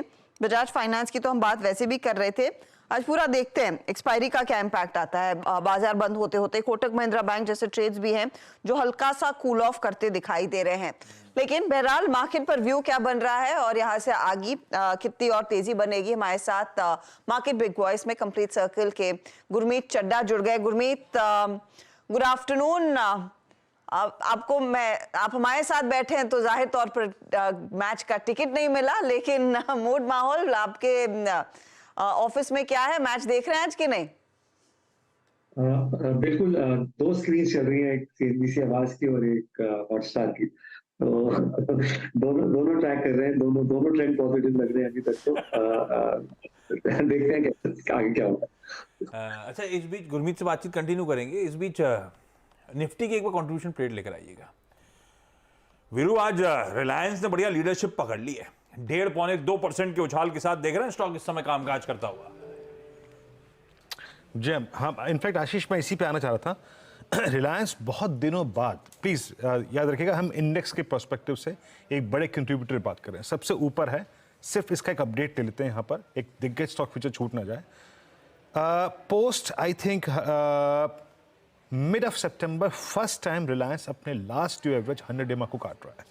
एक बार के लिए राजेश जी इस पर एक न्यूट्रल व्यू देंगे रिलायंस पे, हालांकि मैं डिस्कस दूंगा बाद में, बट एक रेंज ब्रेकआउट, रेंज जो ब्रीच हो रही है 29 सितंबर के बाद, सारे एवरेजेस बाइसेक्ट हो रहे हैं 18 सितंबर के बाद। एक टेक आपका रिलायंस पे। वीरेंद्र जी, देखिए बायस पॉजिटिव, और इनफैक्ट ये थोड़ा डिस्क्लोजर रहेगा कि ये हमारे बाय लिस्ट में है, और द रीजन यहाँ पे क्या है, ये क्लस्टर निकल रहा है, और सबसे बड़ी बात है इसने अपने 200 DMA को सरपास किया है with rise in volume and gain in open interest. तो लॉन्ग बिल्टअप तो क्लैरिटी दिख रहा है। मुझे लगता है इसका इमीडिएट टारगेट होगा 2440 का, 2440 का। तो लॉन्ग साइड का ट्रेड बनाइए, स्टॉप लॉस रहेगा 2320 का। वीरेंद्र जी, और एक चीज मैं यहाँ पे जोड़ना चाहूंगा, रिलायंस का in the money call option भी यहाँ पे बाय कर सकते हैं। 2340 का कॉल ऑप्शन वीरेंद्र जी 37 पे मिल रहा है, तो इसे बाय करे, स्टॉप लॉस रखे 22 का, और इसका टारगेट सेट करे 65 रुपीज का। तो रिलायंस का 2340 का कॉल ऑप्शन, ये भी हमने क्लाइंट्स को सजेस्ट किया हुआ है। रिलायंस में एक अच्छा खासा मोमेंटम क्लियरली बनता दिखाई दे रहा है। अब फंडामेंटली इस तरह के मार्केट में जहां पर मोमेंटम है और अच्छा खासा मोमेंटम बना हुआ है, पोजीशंस कहां पर ली जाए?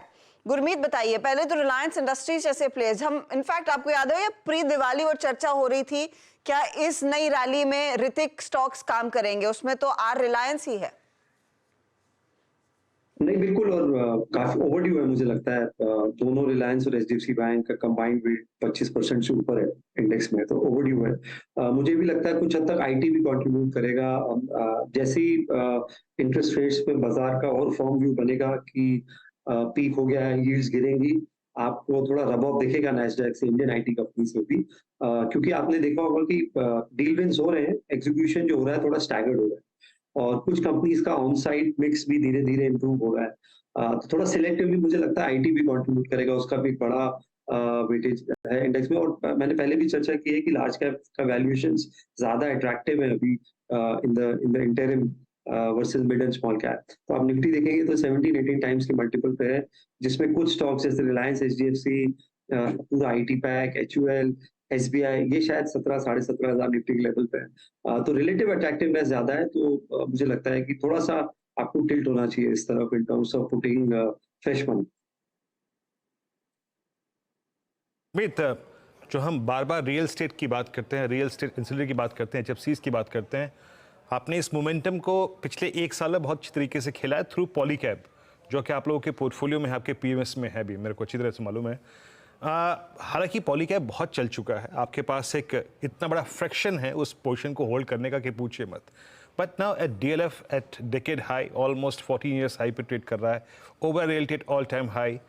आप इस वक्त कोई real estate company, not exactly real estate ancillary, कोई रियल एस्टेट कंपनी या एचएफसीज दे रहे हैं इस वक्त एंसिलरी को छोड़ के? बिल्कुल, डीएलएफ अच्छा लग रहा है। जैसे मैंने बोला, लोग भूल जाते हैं 2007 में 1200 का लेवल था, उससे अभी भी शायद 50% नीचे है। और रेरा के बाद एक बहुत स्ट्रक्चरल चेंज हुआ है बैलेंस शीट में, स्पेशली जो लार्ज डेवलपर्स है। रियल एस्टेट डीएलएफ का एक प्रीमियम स्पेशली नॉर्थ में एक they have the ability to sell very high end projects. Camellias है वो 70-80 करोड़ का है, अभी एक पेंट हाउस 100 करोड़ का सेल हुआ है। लास्ट ईयर 15,000 करोड़ का प्री सेल किया था, इस साल उसको बेटर करेंगे। इनफैक्ट फर्स्ट क्वार्टर के जो नतीजे थे उनके उतने इतने बड़े लॉन्चेस नहीं थे, उसके बावजूद एक्जिस्टिंग इन्वेंट्री काफी लिक्विडेट करी। जो उनका डीसीसीपीएल का पोर्टफोलियो है, रेंटल पोर्टफोलियो, वो बहुत अच्छा कर रहा है, 1400-1500 करोड़ के आसपास का अक्रूवल है वहां पे। ऑक्यूपेंसी रेट्स अच्छे हैं, थोड़ा सा वैल्यू अनलॉकिंग भी होनी चाहिए वहां पे। और आगे गुड़गांव में उनके बहुत अच्छे लॉन्चेस हैं, मिड अफ्लुएंट सेगमेंट में भी और अफ्लुएंट सेगमेंट में भी, including crest 2, including more projects जो थोड़ा न्यू गुड़गांव की तरफ है। तो मुझे लगता है अच्छा करेगा। और डेट रिडक्शन हुआ है, कैश फ्लो जनरेशन आपको देखने को मिल रहा है, तो री रेटिंग के चांसेस बढ़ जाते हैं अच्छे डेवलपर्स के। अगर आपको 2-3 साल कंटिन्यूसली मार्केट में आप कंसिस्टेंटली आउट परफॉर्म करते हैं, तो एक जो नेक्स्ट ग्रोथ आता है प्राइस में, वो थोड़ा सा री रेटिंग में आता है। मुझे लगता है वो शायद आपको कुछ सिलेक्ट नेम्स में देखने को मिलेगा। ये बताइए गुरमीत, टू व्हीलर कंपनी और खास तौर से आयशर मोटर्स के नंबर्स के बाद स्टॉक में जो रफ्तार बनी है, तो ये क्लियर है कि जो ये रॉयल एनफील्ड की जो 250 सीसी प्लस बाइक्स हैं और उसके सामने जो हमने हाले की बाइक आती देखी या फिर ट्रायम्फ वाली बजाज के साथ टाई अप हुआ, मार्केट शेयर पर कोई आंच नहीं आई है। वो पूरा जो था वो परहैप्स एक हाइप ही था। अब क्या यहाँ से स्टॉक पूरी तरह से रीरेट होने के लिए तैयार है, क्योंकि उस टाइम पे करेक्ट अच्छा खासा हुआ था? वैल्यूएशंस बिल्कुल रिच है, और मुझे याद है मेरी और आप अनुज की चर्चा हुई थी, मुझे लगता है मार्केट थोड़ा ओवर रिएक्ट कर रहा था सिर्फ लॉन्च पे। और आयशर जो वॉल्यूम करता है वो 20 टाइम्स करता है जो नया प्लेयर गाइड कर रहा है अगले 1-2 साल का। तो इतनी जल्दी चीजें बदलती नहीं है। और एक जो नेटवर्क होता है जो आप क्रिएट करते हैं over a period of time, उसको, और रॉयल एनफील्ड का थोड़ा सा सिटी राइड का फील है। It's not really the fast sports bike, bullet का एक अपना कल्ट है। प्लस मुझे लगता है उनका कमर्शियल व्हीकल साइड भी थोड़ा सा इंप्रूव कर रहा है, जैसे जैसे इकोनॉमिक एक्टिविटी पिकअप हो रही है, स्पेशली जो एलएमवी स्पेस है। और न्यू लॉन्चेज जैसा आपने बोला, बहुत अच्छा डिमांड है। और एक बाइक सेगमेंट में एक स्ट्रक्चरल चेंज हुआ है जो कार में हुआ है। कार में अभी आप देखिए 70% सेल एसयूवीज की है, बाइक्स में भी आप देखेंगे तो अब 70%, ऑलमोस्ट 66% सेल जो है इंक्रीमेंटल, वो प्रीमियमाइजेशन की तरफ है। इसलिए आपने देखा होगा टीवीएस और बजाज ने हीरो को आउट परफॉर्म किया है, क्योंकि हीरो उस रेंज में अच्छी बाइक्स नहीं ला पाया अभी तक, जो 125 CC and 150 CC and above है। तो मैं अभी भी टू व्हीलर्स में टीवीएस प्रेफर करूंगा। और एक ऑटो एंसिलरी है जो मैं अच्छी लगती है, मैंने चर्चा भी करी थी मोटर ट्रेड में, संधार टेक्नोलॉजीज बहुत मार्केट लीडर है विजन और लॉकिंग सिस्टम में, केबिन्स बना रहे हैं, फैब्रिकेशंस में है, मेटल शीट्स में है, और एक स्मार्ट लॉक पे काम कर रहे हैं, जो जैसे जो कि अभी जो लॉक्स आते हैं, जो कार्स में हाइब्रिड लॉक होते हैं, आपको की अभी भी कैरी करना पड़ता है कार के अंदर। स्मार्ट लॉक होता है जो पूरा ऐप से चलता है, उस पर भी उनका वर्क चल रहा है। और ईवी पोर्टफोलियो भी काफी अच्छे कुछ हद तक बना रहे हैं, और कंटेंट वैल्यू पर व्हीकल बढ़ने की है, और अब टू व्हीलर पे डिपेंडेंसी सिर्फ 55% है। तो वो एक हमें स्पेस अच्छा लगता है। कुछ ट्रैक्टर मेकर्स को भी हम देखेंगे एक बार, थोड़ा इलेक्शन सीजन के आसपास हम अगर वैल्यूएशन अच्छा मिलता है तो एमएनएम भी अच्छा लगता है। गुरमीत, अब सिर्फ डेडिकेटेड मिड कैप स्पेस में जाएं तो उसमें आपके पास रेलवे है, आपके पास डिफेंस है, रेलवे स्टॉक्स में एक बार फिर से मूव शुरू हुआ है। शुगर स्पेस है आपके पास केमिकल है जिसकी स्ट्रॉन्ग प्रेजेंस मिड कैप में ही होती है। यहाँ पे कुछ ऐड किया आप लोगों ने पिछले 2 महीने में, या फिर स्पेशली अर्निंग्स के बाद? तो हमारे पास रेलवे कैपेक्स में हमने टीटागढ़ में हमारा अच्छा मार्केट ने काफी साथ दिया। अगले 10 साल की ऑर्डर बुक उनकी अवेलेबल है, मतलब उनका अगले 10 इयर्स का जो करंट ईयर रेवेन्यू है, 10 टाइम्स जो करंट रेवेन्यू उनके पास ऑर्डर बुक है। आप देखिए वैगन्स की कैपेसिटी उनकी 8,500 से लगभग 12,500-13,000 हो गई है। वंदे भारत कोचेस की कैपेसिटी उनकी 250 से करीबन 800 के आसपास आ गई है। फॉर्जिंग व्हील्स में भी उनका जॉइंट वेंचर है आरके फॉर्जिंग से। और ये कंपनी में थोड़ा सा आपको टर्न अराउंड मिला है, ये कंपनी में थोड़े कुछ इश्यूज थे कुछ साल पहले, बट रिमार्केबल टर्न अराउंड है। और तो मुझे लगता है, और एग्जीक्यूशन एबिलिटी है कंपनी में, तो ये हमने ऐड किया है। बाकी 5 स्टॉक्स थोड़े से एक्सपेंसिव हो गए। सोलार भी हमारा टॉप होल्डिंग है, नया हाई बनाया जिसने काफी वैल्यूएशंस काफी रिच हो गए हैं, तो इंक्रीमेंटली और एडिशन नहीं कर रहे हैं इस स्पेस में। केमिकल्स में हम थोड़ा सा एग्रो केमिकल की तरफ जा रहे हैं, जैसे जैसे हार्वेस्टिंग सीजन है, इलेक्शन सीजन है, रूरल इकोनॉमी में अभी भी थोड़ी सी सॉफ्टनेस है, और मुझे लगता है कि सारी नेगेटिव न्यूज प्राइस में है। अगर आप टाटा केमिकल देखेंगे तो 10 के अर्निंग मल्टीपल पे है। तो रिलेटिव रिस्क रिवॉर्ड अच्छा है, मतलब डाउनसाइड से लिमिटेड, अपसाइड आने में हो सकता है थोड़ा समय लगे। उसमें सोडा ऐश भी है, रेलिस इंडिया वाला प्ले भी है, स्पेशलिटी केमिकल का प्ले भी है, बैटरी जो ईवी बैटरी वाला प्ले भी है, और अच्छा मैनेजमेंट, स्ट्रॉन्ग मैनेजमेंट है। तो वो हमें अच्छा लगता है। पीआई के नतीजे आपने देखा, सब एक अकेली ऐसी एग्रोकेमिकल कंपनी है जिसने डिफाई किया है इस पूरे स्लो डाउन को, और ये शायद मेरी पर्सनल होल्डिंग इसमें 10 साल से ऊपर है, बहुत बड़ा वेल्थ क्रिएटर रहा है। तो हम थोड़ा सा एग्रोकेमिकल स्पेस को लेके कंस्ट्रक्टिव है, रिस्क रिवॉर्ड को लेके। ओके, तो ये कुछ काउंटर्स हटकर जो इस समय खरीदे जा सकते हैं। अच्छा गुरमीत, कंसिडर आप 16 इंडस्ट्रीज ट्रैक करते आए हैं, पीटीसी इंडस्ट्रीज भी ट्रैक किया है क्या? नहीं, ये हमारे इन्वेस्टमेंट यूनिवर्स में नहीं है, तो अनफॉर्चुनेटली इसको ट्रैक नहीं किया। क्योंकि उस स्टॉक में भी हाल फिलहाल में काफी ज्यादा एक्शन बना है, और वो साफरान के साथ जो डील हुई, मुझे लगा मैं आपसे पूछ लूं कि वहां पर कितना मोमेंटम देखने को मिलेगा। ये फाइनेंशियल वाली नहीं, सिर्फ पीटीसी इंडस्ट्रीज डायरेक्टर साहब, वो वाली जो डिफेंस कंपनी है, वहां पर हमने देखा है अच्छी खासी तेजी बनती हुई दिखाई दी है। इंडस्ट्रीज इंडिया ये भी नहीं है, पीटीसी इंडस्ट्रीज नाम के, आप ढूंढेगा वो स्टॉक काफी इंटरेस्टिंग रहा है। अच्छा गुरमीत, मैं आपसे ये पूछना चाहती हूँ कि जिस तरह का मोमेंटम अब मन्नपुरम ने दिखाया, जो आज एल&टी फाइनेंशियल होल्डिंग में हो रहा है, श्रीराम ट्रांसपोर्ट में देखने को मिल रहा है, ये एनबीएफसीज को लेकर कितना और एक्शन दिखेगा आगे, और क्या ड्राइव करेगा यहाँ से आगे अर्निंग्स को? तो थोड़ा सिलेक्टिव होने की जरूरत है, मुझे लगता है कि क्योंकि कॉस्ट ऑफ फंड्स बढ़ रहा है, रेट्स अभी नीचे आना शुरू नहीं हुए, थोड़ा सा निम्स भी प्रेशर में आएगा। कुछ हद तक आपको थोड़ी सी प्रोविजनिंग भी करनी पड़ेगी, क्योंकि क्रेडिट कॉस्ट बढ़ेगी।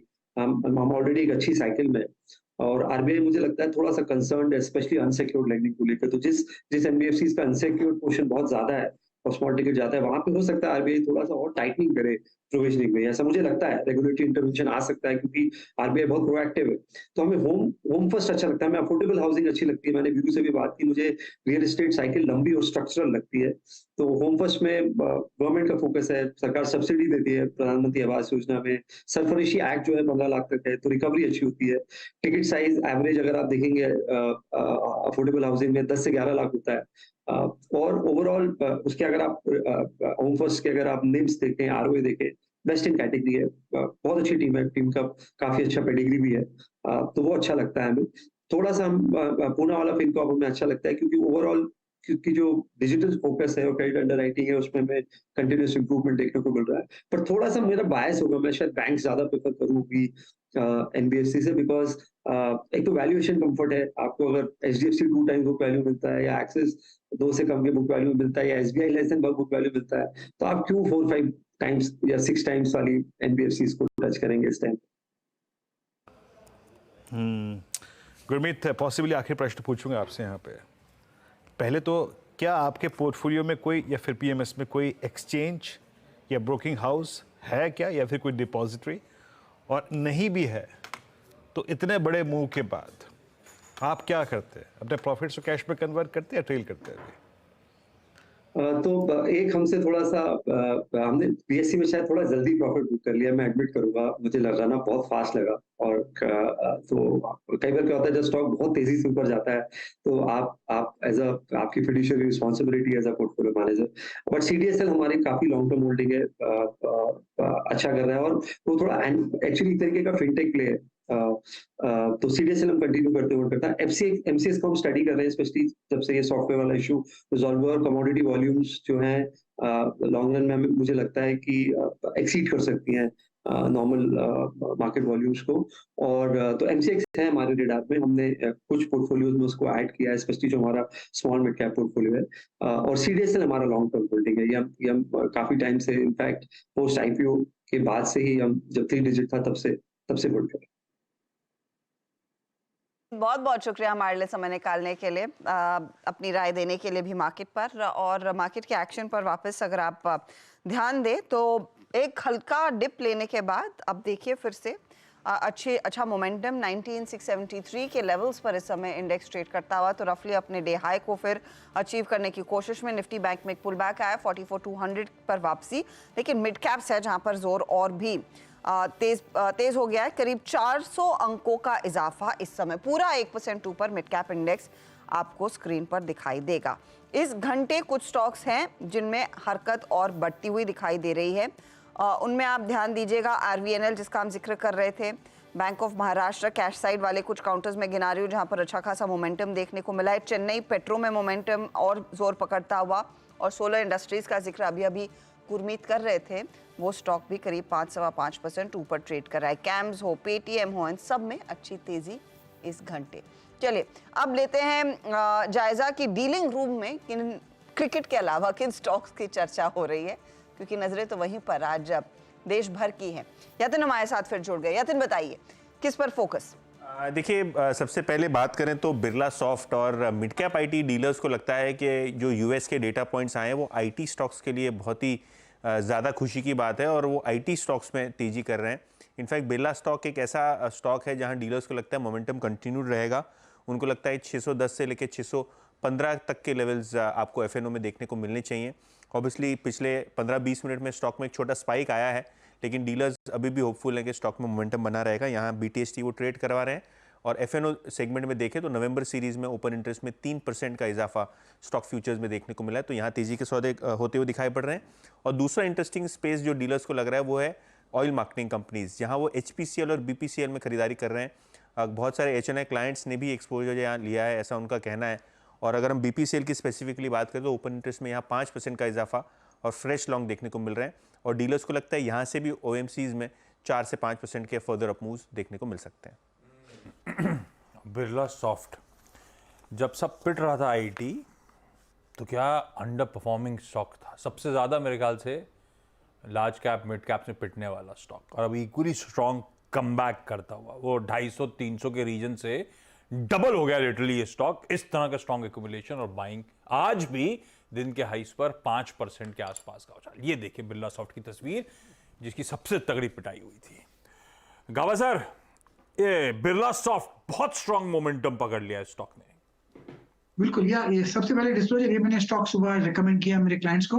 अब मूव ऑन है, 611 पर है, यहाँ पर रेसिस्टेंस नहीं है। नेक्स्ट लॉजिकल टेक्निकल टारगेट 650 का है, स्टॉप होगा 605 का। बिरला सॉफ्ट ये अब भी बाय बनता है, BTST के तौर पर भी समझो तो। BTST के तौर पे भी बाय, सुबह भी मेंशन किया था गावा सर ने अपने लोगों को, अच्छा मूव, और डीलर्स कह रहे हैं यहाँ पे आप BTST कर सकते हैं, तो गावा सर की तरफ से भी थम्स अप आता है, वो वाकई बढ़िया।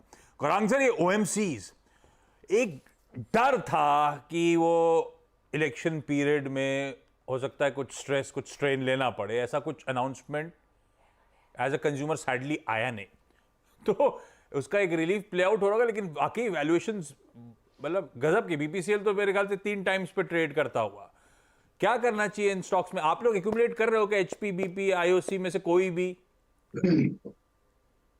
तो आशीष, तीनों ही ऑयल मार्केटिंग कंपनीज पर खरीदारी की राय है, लेकिन इंडेक्स की तुलना में दिग्गज सूचकांक जो है सेंसेक्स और निफ्टी, उसकी तुलना में भी अगर आप देखने जाए तो, और मार्केट की तुलना में भी देखने जाए तो रिटर्न इतना खड़ा नहीं किया है। कच्चे तेल के उबलते हुए दाम हमेशा परेशानी करते हैं, और खास करके ऐसे समय में जब राज्य स्तर पर चुनाव हो या फिर बड़ा चुनाव अगले साल, तो खरीद, और ऑफ कोर्स एक डिविडेंड पेइंग ट्रैक रिकॉर्ड जो है उनका वो ऐतिहासिक स्तर पर है, तो खरीदारी की राह है, लेकिन कुछ समय तक जूझना पड़ेगा इन सब कंपनियों। इस बीच कुछ स्टेट्स जो हमने इस कार्यक्रम में कमाई करने में पिक किए, उसमें जरा वो अपोटैस की कॉल लेके आइएगा। एग्जैक्टली मेरे ख्याल से 2:37 पर वो कॉल ली थी अपोटैस। नाउ डे हाई 7.98 का वो ऑप्शन अब करीब करीब 9.60 का हो चुका है, 9.60 होके आ चुका है। स्ट्रॉन्ग मोमेंटम अपोटैस डे हाई पर आगे OI एग्जैक्टली वही रिफ्लेक्ट कर रहा था। एक ऐसी कॉल और स्क्रीन पे रखता हूँ, अब अपने विशेषज्ञों की राय लेंगे। मानस, आई थिंक जो एग्जैक्टली एक जो चार्ट कह रहा है ना, वो है पिडिलाइट 20 जुलाई 2023 के बाद की अपनी, अगर मैं एवरेजेस को हटा दूं क्योंकि एवरेजेस मुझे कंफ्यूज कर रहे हैं उसमें, अभी वो जो चैनल लगभग 5 महीने की बाइसेक्ट हो रही है 2462। एक बार इसका ऑप्शन लेके आइए 2500 का, इस पर आपका व्यू क्या है? डॉक्टर साहब स्क्रीन पर प्रीमियम रखिएगा 2500 की कॉल का। मानस, चेस करना चाहिए इसको? देखिए, बिल्कुल चेस करना चाहिए। स्टॉक करेक्ट हुआ लेकिन 20 डे मूविंग एवरेज के नीचे नहीं गया। पॉइंट ये है कि यहाँ पर इनवर्स पैटर्न बन रहा है जिसका नेकलाइन 2500 रुपए के आसपास है। अगर 2500 रुपए के लेवल ब्रेक हुआ तो उसके ऊपर आपको 200 रुपए की रैली देखने को मिलेगी, क्योंकि 20 डे मूविंग एवरेज के आसपास सपोर्ट लेना और रिकवरी देखने को मिल रही है। प्राइस ब्रेकआउट इंट्राडे चार्ट पे है, तो बिल्कुल आप 2500 वाला जो कॉल ऑप्शन पिडिलाइट का है वहां पर खरीदारी कर सकते हैं। 27 रुपए के भाव चल रहे हैं, करंट लेवल्स पे खरीदारी करिए। 19 रुपए के स्टॉप लॉस है, 50 से 60 रुपए के टारगेट के लिए। 2500 का कॉल लेने का एक मौका और 50 तक के लेवल्स, तो लगभग डबल होने के आसार इस पर्टिकुलर ट्रेड में। चला है स्टॉक पिछले 10-15 मिनटों में। चलिए BTST STBT क्या ट्रेड कल करना है कैरी? चंदन बताइए क्या ट्रेड लेंगे? देखिए मैं अब IT की तरफ फोकस करूंगा और यहाँ पे मैं जिक्र करूंगा बी सॉफ्ट का। काफी अच्छा प्राइस सेटअप है, बड़े ओपन इंटरेस्ट यहाँ पे एडिशन हुआ है तेजी में और 7-8 दिनों का नया कंसोलिडेशन ब्रेकआउट हुआ है, तो मौजूदा लेवल पे लें। 595 का सपोर्ट, ऊपर में 640 के टारगेट। सॉफ्ट भाई साहब, फिर आ गई बातचीत। BTST चंदन की तरफ से थम्स अप आता हुआ है स्टॉक के लिए, खरीद के चलिए। जिस तरह का प्राइस वॉल्यूम एक्शन है, कॉन्फिडेंस बढ़ रहा है। मानस क्या ले जाएंगे? देखिए रिलायंस को लेके जाएंगे। कुछ इंपॉर्टेंट पैटर्न्स देखने को मिले हैं। स्टॉक ने कंसोलिडेशन के बाद ब्रेकआउट दिया है, हाई टॉप्स हायर बॉटम्स का ब्रेकआउट देखने को मिला है और एक इनवर्स सेलेक्शन पैटर्न का ब्रेकआउट भी आप कह सकते हैं। इससे 50 डे मूविंग एवरेज के ऊपर निकल रहा है, इसलिए करंट लेवल्स पे खरीदारी करेंगे। रिलायंस के फ्यूचर में 2349 का आपको स्टॉप लॉस लगाना है और 2385 के टारगेट सेट करने हैं। जी हाँ, जब लास्ट टाइम हमने रिलायंस को मार्क किया था, याद रखिएगा, निफ्टी में वहां से 20 पॉइंट जुड़े हैं, लेकिन वो पूरे 20 के 20 पॉइंट स्पॉन्सर किए रिलायंस ने। याद रखिएगा, above all moving averages now Reliance target hit करता हुआ। याद रखिएगा, इस चैनल का स्वामित्व रिलायंस इंडस्ट्रीज होल्ड करते हैं, लेकिन इसके टेक्निकल पैरामीटर से बातचीत कर रहे हैं यहाँ पर। राजेश सतपुते जी, आपके कॉल कैरी करेंगे कल के लिए? वीरेंद्र जी देखिए, अगर कुछ अलग सोचना है then I would like to go long in Kotak bank. Kotak का अगर आप स्ट्रक्चर देखें तो यहाँ पे एक रेंज ब्रेकआउट हुआ है। अगर आप पैटर्न देखें तो 50 डे में को सरपास किया है। एट द सेम टाइम यहाँ पे जो पैटर्न दिखता है that's a inverted head and shoulder price formation with rise in volume, तो कहीं ना कहीं लगता है पैटर्न भी अच्छा है, डेटा भी अच्छा है। तो यहाँ पे जो टारगेट होगा कोटक बैंक का वो रहेगा 1800 से लेकर 1810 एज ए BTST। तो बाय करे 1772 पे चल रहा है, स्टॉप लॉस होगा 1750। रिलायंस, ये है आज के BTST आइडियाज। हाँ रुचित, क्या ट्रेड है इस समय का? OMCs पे फोकस है। ऑलरेडी एक अच्छे मूव का कंटिन्यूशन हो रहा है, जिसमें HPCL ने प्रीवियस स्विंग हाई को क्रॉस किया और अब BPCL अपने प्रीवियस स्विंग हाई के क्रॉस करने पे कगार पर है। तो यहाँ पे मैं BPCL में BTST के लिए खरीदारी की सलाह दूंगा। 385 के नीचे स्टॉप लॉस रखे, 402 के अराउंड के टारगेट्स के लिए। 402 का टारगेट। तो BPCL की बात कर रहे हूँ, HPCL पे सील नहीं लगाइए। दोनों स्टॉक मेंशन कर रहे थे, ट्रेड BPCL ले रहे हैं, ये आया। हाँ वही 402 तो आ ही गया। 10 रुपए ठीक है कल के लिए। हाँ। इसी में जो 313 वाला स्टॉक 402 लगा दिए तो बड़ा जंप कर जाएगा कल तक। लेकिन BPCL पर एक राय, तेजी की BTST ट्रेड। गाबा सर, आपका ट्रेड रहेगा IT क्षेत्र से इन्फोसिस। ट्रेड कर रहा है 1412 पर, स्टॉप होगा 1402, 10 रुपए का। टारगेट 1450 पॉसिबल है इन्फोसिस का। कल भी भाई रिलायंस, इन्फी, कोटक जैसे अगर स्टॉक चलने की तैयारी कर रहे हैं यहां से भी, हाँ।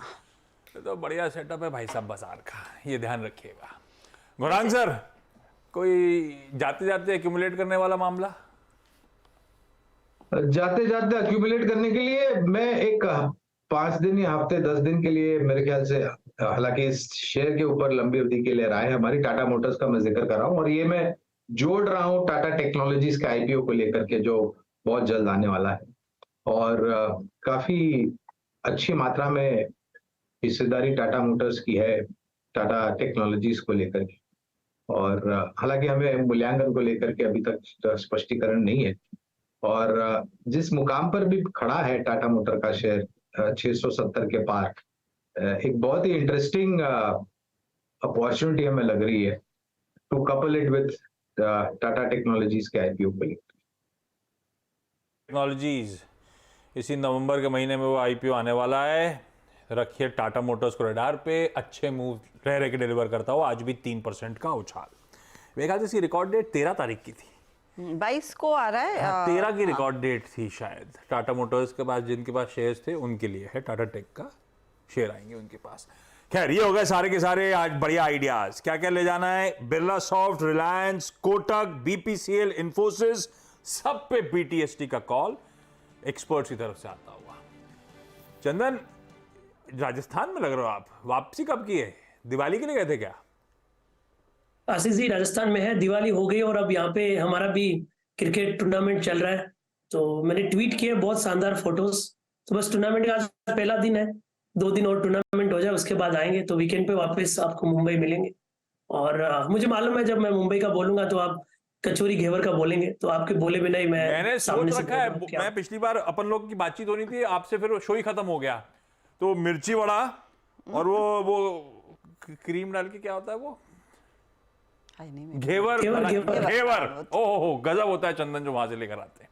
वीरू आपके लिए नहीं है ये, मुंबई आ सकता है आपके लिए, उसमें कुछ है नहीं स्कोप। ये अब की बार मेरे को वीरू के लिए कुरियर करना पड़ेगा, नहीं तो वीरू मेरे को अगली बार नहीं। वो आप हमें दे दो, हम कुरियर करा देंगे वीरू वाला भी। सुनिए सुनिए, हाँ, दिल्ली वालों के पास खाने पीने की कोई कमी नहीं है। बाकी मित्रता में चंदन जी भिजवाते वो बात दूसरी है। दिल्ली वालों के पास खाने पीने की कभी कोई कमी नहीं है। हाँ, अजीज जी अब तो इज्जत पे आ गया और मित्रता पे आ गया। नहीं इसमें कुछ नहीं है, आप टेंशन मत लो। आप इधर भेजना, जो भी वीरू के नाम का है हम लोग पर्सनली कुरियर कराएंगे। जैसे गावस्कर के हमने टिकट कुरियर करा दिए थे सेमीफाइनल मुकाबले के, वैसे वीरू का भी खाना कुरियर हो जाएगा। बिल्कुल बिल्कुल। अब वीरू आप पर आइए तो बताइए वायदे में क्या देख रहे हैं? वैसे है तो डे हाई पर निफ्टी 19,689 के स्तर पर। बिल्कुल बिल्कुल। हर्षदा एक बात है, ये क्लोजिंग के अगर आप इंडिसेस को कंपेयर करें स्टॉक फ्यूचर्स से, स्टॉक फ्यूचर्स में जो स्टॉक्स में ऑप्शन एक्टिविटी है वो काबिल तारीफ है। रिलायंस हो गया, फिर डेटा के साथ बोल रहा हूँ, अभी अपने पिडिलाइट की कॉल ली थी 2690 पे, वो 30 रुपये ट्रेड कर रही है। तो आप स्टॉक फ्यूचर्स पे इम्पैक्ट देखिए और स्टॉक ऑप्शंस में इम्पैक्ट देखिए। मतलब स्क्रीन पे 10% मूव कर रहा है ऑप्शन। एक बार ब्रेथ लेके आते हैं, जरा ब्रेथ लगाइए डायरेक्टर साहब। इस क्लोज जब निफ्टी डे हाई पे क्लोज हो रहा है और निफ्टी आज 19,700 की स्ट्राइक ऑलमोस्ट स्ट्राइक करता हुआ, जो कॉलाइटर्स का जोन है, ब्रेथ अच्छी है, ब्रेथ अच्छी है।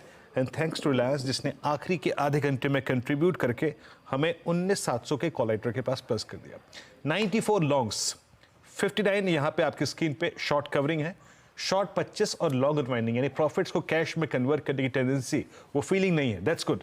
मैं क्या कह रहा हूं आपको कि स्टॉक फ्यूचर्स को अगर आप देखें बारीकी से तो उनके फ्यूचर्स और ऑप्शन की एक्टिविटी बहुत स्ट्रांग है। MCX, emphasis, Coforge, Oberoi realty, Birla soft, इस दौर का हाई, इस दौर का high, strong pullback, all time high. MCX, Manappuram finance, उसके बाद L&T finance holding, LIC housing finance, Tata Motors और आईसीआईसीआई प्रू यहाँ पे शॉर्ट कवरिंग थी। और अगर आप अगली स्लाइड में जाएं तो ये बहुत कम दायरा था। NMDC, Bajaj finance, federal bank, Tata communication और विंडो फार्मा यहाँ पे शॉर्ट बिल्डअप हुआ थोड़ा सा। हालांकि इंडेक्स के लिहाज से इट्स बजाज फाइनेंस जो कि मैटर करता है, बाकी हिंदुस्तान कॉमर, जी एंटरटेनमेंट, साथ ही साथ Granules India, Torrent pharma, ABB आज थोड़ा सा बैकफुट पे थे, यहाँ प्रॉफिट्स कैश में कन्वर्ट हुए। बट स्टिल मैं फिर कहूँगा हर्षदा, स्टॉक स्पेसिफिक जो समरी है वो आज बहुत स्ट्रांग, बहुत स्ट्रांग। जी हाँ, काफी मजबूत। और आईटी काउंटर्स की खूब बातचीत हुई है। एक तो मिड कैप वाले भी देख लेते हैं। वैसे बिरला सॉफ्ट 2-3 दफा रेकमेंड हुआ, कोफोर्ज में एक अच्छा खासा मोमेंटम देखने को मिल रहा है। एक बार रुचित इस पर नजर डाल लीजिएगा प्लीज जाने से पहले, क्योंकि ये भी आप देखिए जाते जाते 5, 5.5। अच्छा रुचित है नहीं तो आप चंदन जी देख लीजिए, कोफोर्ज 5.5% के गेन्स इसमें आ चुके हैं।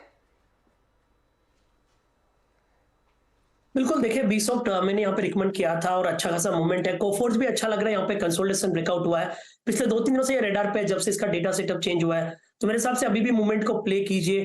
5250 का सपोर्ट रहेगा, कहीं ना कहीं 5500 के लिए जाने के लिए तैयार हो रहा है। तो की तरफ बढ़ता हुआ ये काउंटर, अच्छा खासा मोमेंटम इन आईटी काउंटर्स में आज के दिन बनता हुआ दिखाई दिया है। आखिरी 2.5 मिनट मार्केट आपकी स्क्रीन पर रखते हैं 19,686 के लेवल्स पर 242 अंकों की बढ़त पर आपको निफ्टी दिखाई देगा। निफ्टी बैंक आज इसने ज्यादा बेहतर लेवल देखे हैं, 44,400 तक हम खुले थे और उसके बाद थोड़ा सा हल्का हुआ, लेकिन ये क्लोज एक डिसेंट क्लोज है, 335 अंकों की बढ़त पर आता हुआ ये काउंटर। अच्छा, इस बीच 1-2 काउंटर्स जिन्होंने आउट परफॉर्म किया है, एमसीएक्स पूरी तैयारी है, ये बैन में जाएगा। जो डेटा पॉइंट हमारे प्रोड्यूसर साहब हमारे साथ शेयर कर रहे हैं, 112% की पोजीशंस इसमें आ चुकी है। आज वैसे 46% का ओआई एडिशन इसमें देखा गया है, तो ये बैन में जाने की पूरी तैयारी में है, ये डेटा कह रहा है। चलिए वॉल पर चलते हैं और आज की क्लोजिंग आपकी स्क्रीन पर लेकर आते हैं। तो पहले आपके लिए निफ्टी का हाल करीब 240 अंकों की बढ़त, डे हाई पर ही इंडेक्स जाकर टिकता हुआ दिखाई देगा। 1.1% का इजाफा यहां पर। निफ्टी बैंक में एक अच्छी तेजी बनती दिखाई दी, 44,200 के आसपास का close, 200 points shy of day high, लेकिन तेजी है। निफ्टी आईटी पूरी तरह से फॉर्म में रहा है आज। निफ्टी आईटी देखिए 800 अंकों का इजाफा, 2.5% ऊपर, तो सभी दिग्गज काउंटर्स में तेजी की राय आई और मिड कैप्स भी पीछे नहीं है, वहां पर भी एक अच्छा खासा मोमेंटम देखने को मिला है। आज मिड कैप इंडेक्स में करीब 373 अंकों की बढ़त पर जाकर हम क्लोज देख रहे हैं। चलिए कुछ स्टॉक्स आपकी स्क्रीन पर लेकर आते हैं जिसमें सबसे ज्यादा एक्शन बनता दिखाई दिया है आज। टीसीएस, इन्फोसिस जैसे काउंटर्स, विप्रो जैसे counters, LTI mindtree, tech Mahindra, सारे दिग्गज आईटी स्टॉक्स जहां पर हमने देखा एक अच्छी रफ्तार 2, 2.5, 3% तक की तेजी इन स्टॉक्स ने अपने नाम कर ली है। कुछ मिड कैप स्टॉक्स भी जो सबसे रेकमेंड हुआ है, सबसे ज्यादा रेकमेंड हुआ है, एक तो एल&टी टेक सर्विसेज, आप देखिएगा बिरला सॉफ्ट के स्टॉक को, वहां पर भी अच्छी खासी तेजी बनी है आज के दिन, करीब 5% ऊपर। एम्फोसिस में खुलने के साथ ही तेजी बनी, वो होल्ड कर रहा है। कोफोर्ज भी नियरली 5% की गेन्स पर जाकर टिकता हुआ। तो निफ्टी आईटी का पूरा कमाल आज के दिन बना है। साथ ही साथ रियल एस्टेट पॉकेट में अच्छी खासी strength, DLF, Oberoi realty, Godrej properties, ये कुछ काउंटर्स थे जहां पर हमने देखे अच्छे गेन्स नजर आए। आयशर मोटर्स आज के टॉप ट्रेड्स में ये शामिल है। टाटा मोटर्स में बंद होते होते अच्छी खासी खरीदारी बनती दिखाई दी। ओवरऑल ऑटो स्टॉक्स में हमने देखा है अच्छा जोर खरीदारी का बनता दिखाई दिया है। ये कुछ स्टॉक्स है जहां पर अच्छा खासा मोमेंटम। मन्नपुरम फाइनेंस एक बहुत बड़ा मूवर रहा है आज का, वायदे बाजार में करीब 7% तक के गेन्स, और इसके ठीक ऑपोजिट एमएमडीसी जो नंबर से बाजार को निराशा हाथ लगी, वहां पर करेक्शन देखने को मिला। तो एट द बेल आप देख रहे हैं इंडेक्स को टिकता हुआ 19,675 के लेवल्स पर निफ्टी जाकर टिका है। निफ्टी बैंक 44,219 पर। हीट मैप में आपको साफ दिखाई देगा आज कितनी स्ट्रेंथ थी, कितनी हरियाली। 5 स्टॉक्स हैं जहां पर मुनाफा वसूली देखने को मिली है, बाकी स्क्रीन पूरी की पूरी ग्रीन है। Eicher, tech Mahindra, Hindalco, Tata motors, Tata steel जैसे काउंटर्स, एचडीएफसी लाइफ जिसका जिक्र दरअसल आशीष कर रहे थे, 2.5% ऊपर जाकर टिकता हुआ, और आज तेजी में एक बड़ा योगदान रिलायंस इंडस्ट्रीज का रहा है, नियरली 2% के गेन्स उधर भी बनते दिखाई दिए हैं। तो एक मजबूत सत्र आज देखा गया है। 19,675 पर हम निफ्टी को छोड़ रहे हैं आज बुधवार दोपहर। चलिए सीधा सौदा का अपडेट भी आपकी स्क्रीन पर फटाफट से लेकर आएंगे। आशीष और नीरज के बीच मुकाबला। आशीष ने देखिए पीटीसी इंडस्ट्रीज रखा था, 5% के अपर सर्किट पर टिका है। ISGEC heavy engineering, Infosys, DCM, Shriram, ये दूसरे तेजी वाले स्टॉक्स निकल कर आए हैं। नीरज के टॉप परफॉर्मर्स, मन्नपुरम फाइनेंस 7% ऊपर, नारायण हेल्थ 4% ऊपर, आरबीएल बैंक में लगभग 3% की तेजी, एनआरबी बेयरिंग्स शॉर्ट ऑफ 1% की गेन्स, लेकिन मोमेंटम इधर भी देखने को मिला था। कुल मिलाकर एक मजबूत सत्र और एक अच्छी क्लोज। बहुत बढ़िया, अच्छा सेशन। कल भी ये मोमेंटम जस का तस इंटैक्ट रहे वीरू। बिल्कुल। चलिए तो कल है निफ्टी की एक्सपायरी, आज बुधवार को निफ्टी बैंक का काम हो गया। उम्मीद है ईश्वर से कामना यही करें कि जब कल सुबह मुलाकात हो, बात हो, तो एक जीत हाथ में हो। इसी उम्मीदों के साथ कल सुबह फिर होगी मुलाकात आपसे, इस पूरी पैनल की, हर्षता, मेरी, आशीष, नीरज जी और अनुज की। पहले मॉर्निंग कॉल, उसके बाद मुनाफे की तैयारी। तब तक के लिए नमस्कार।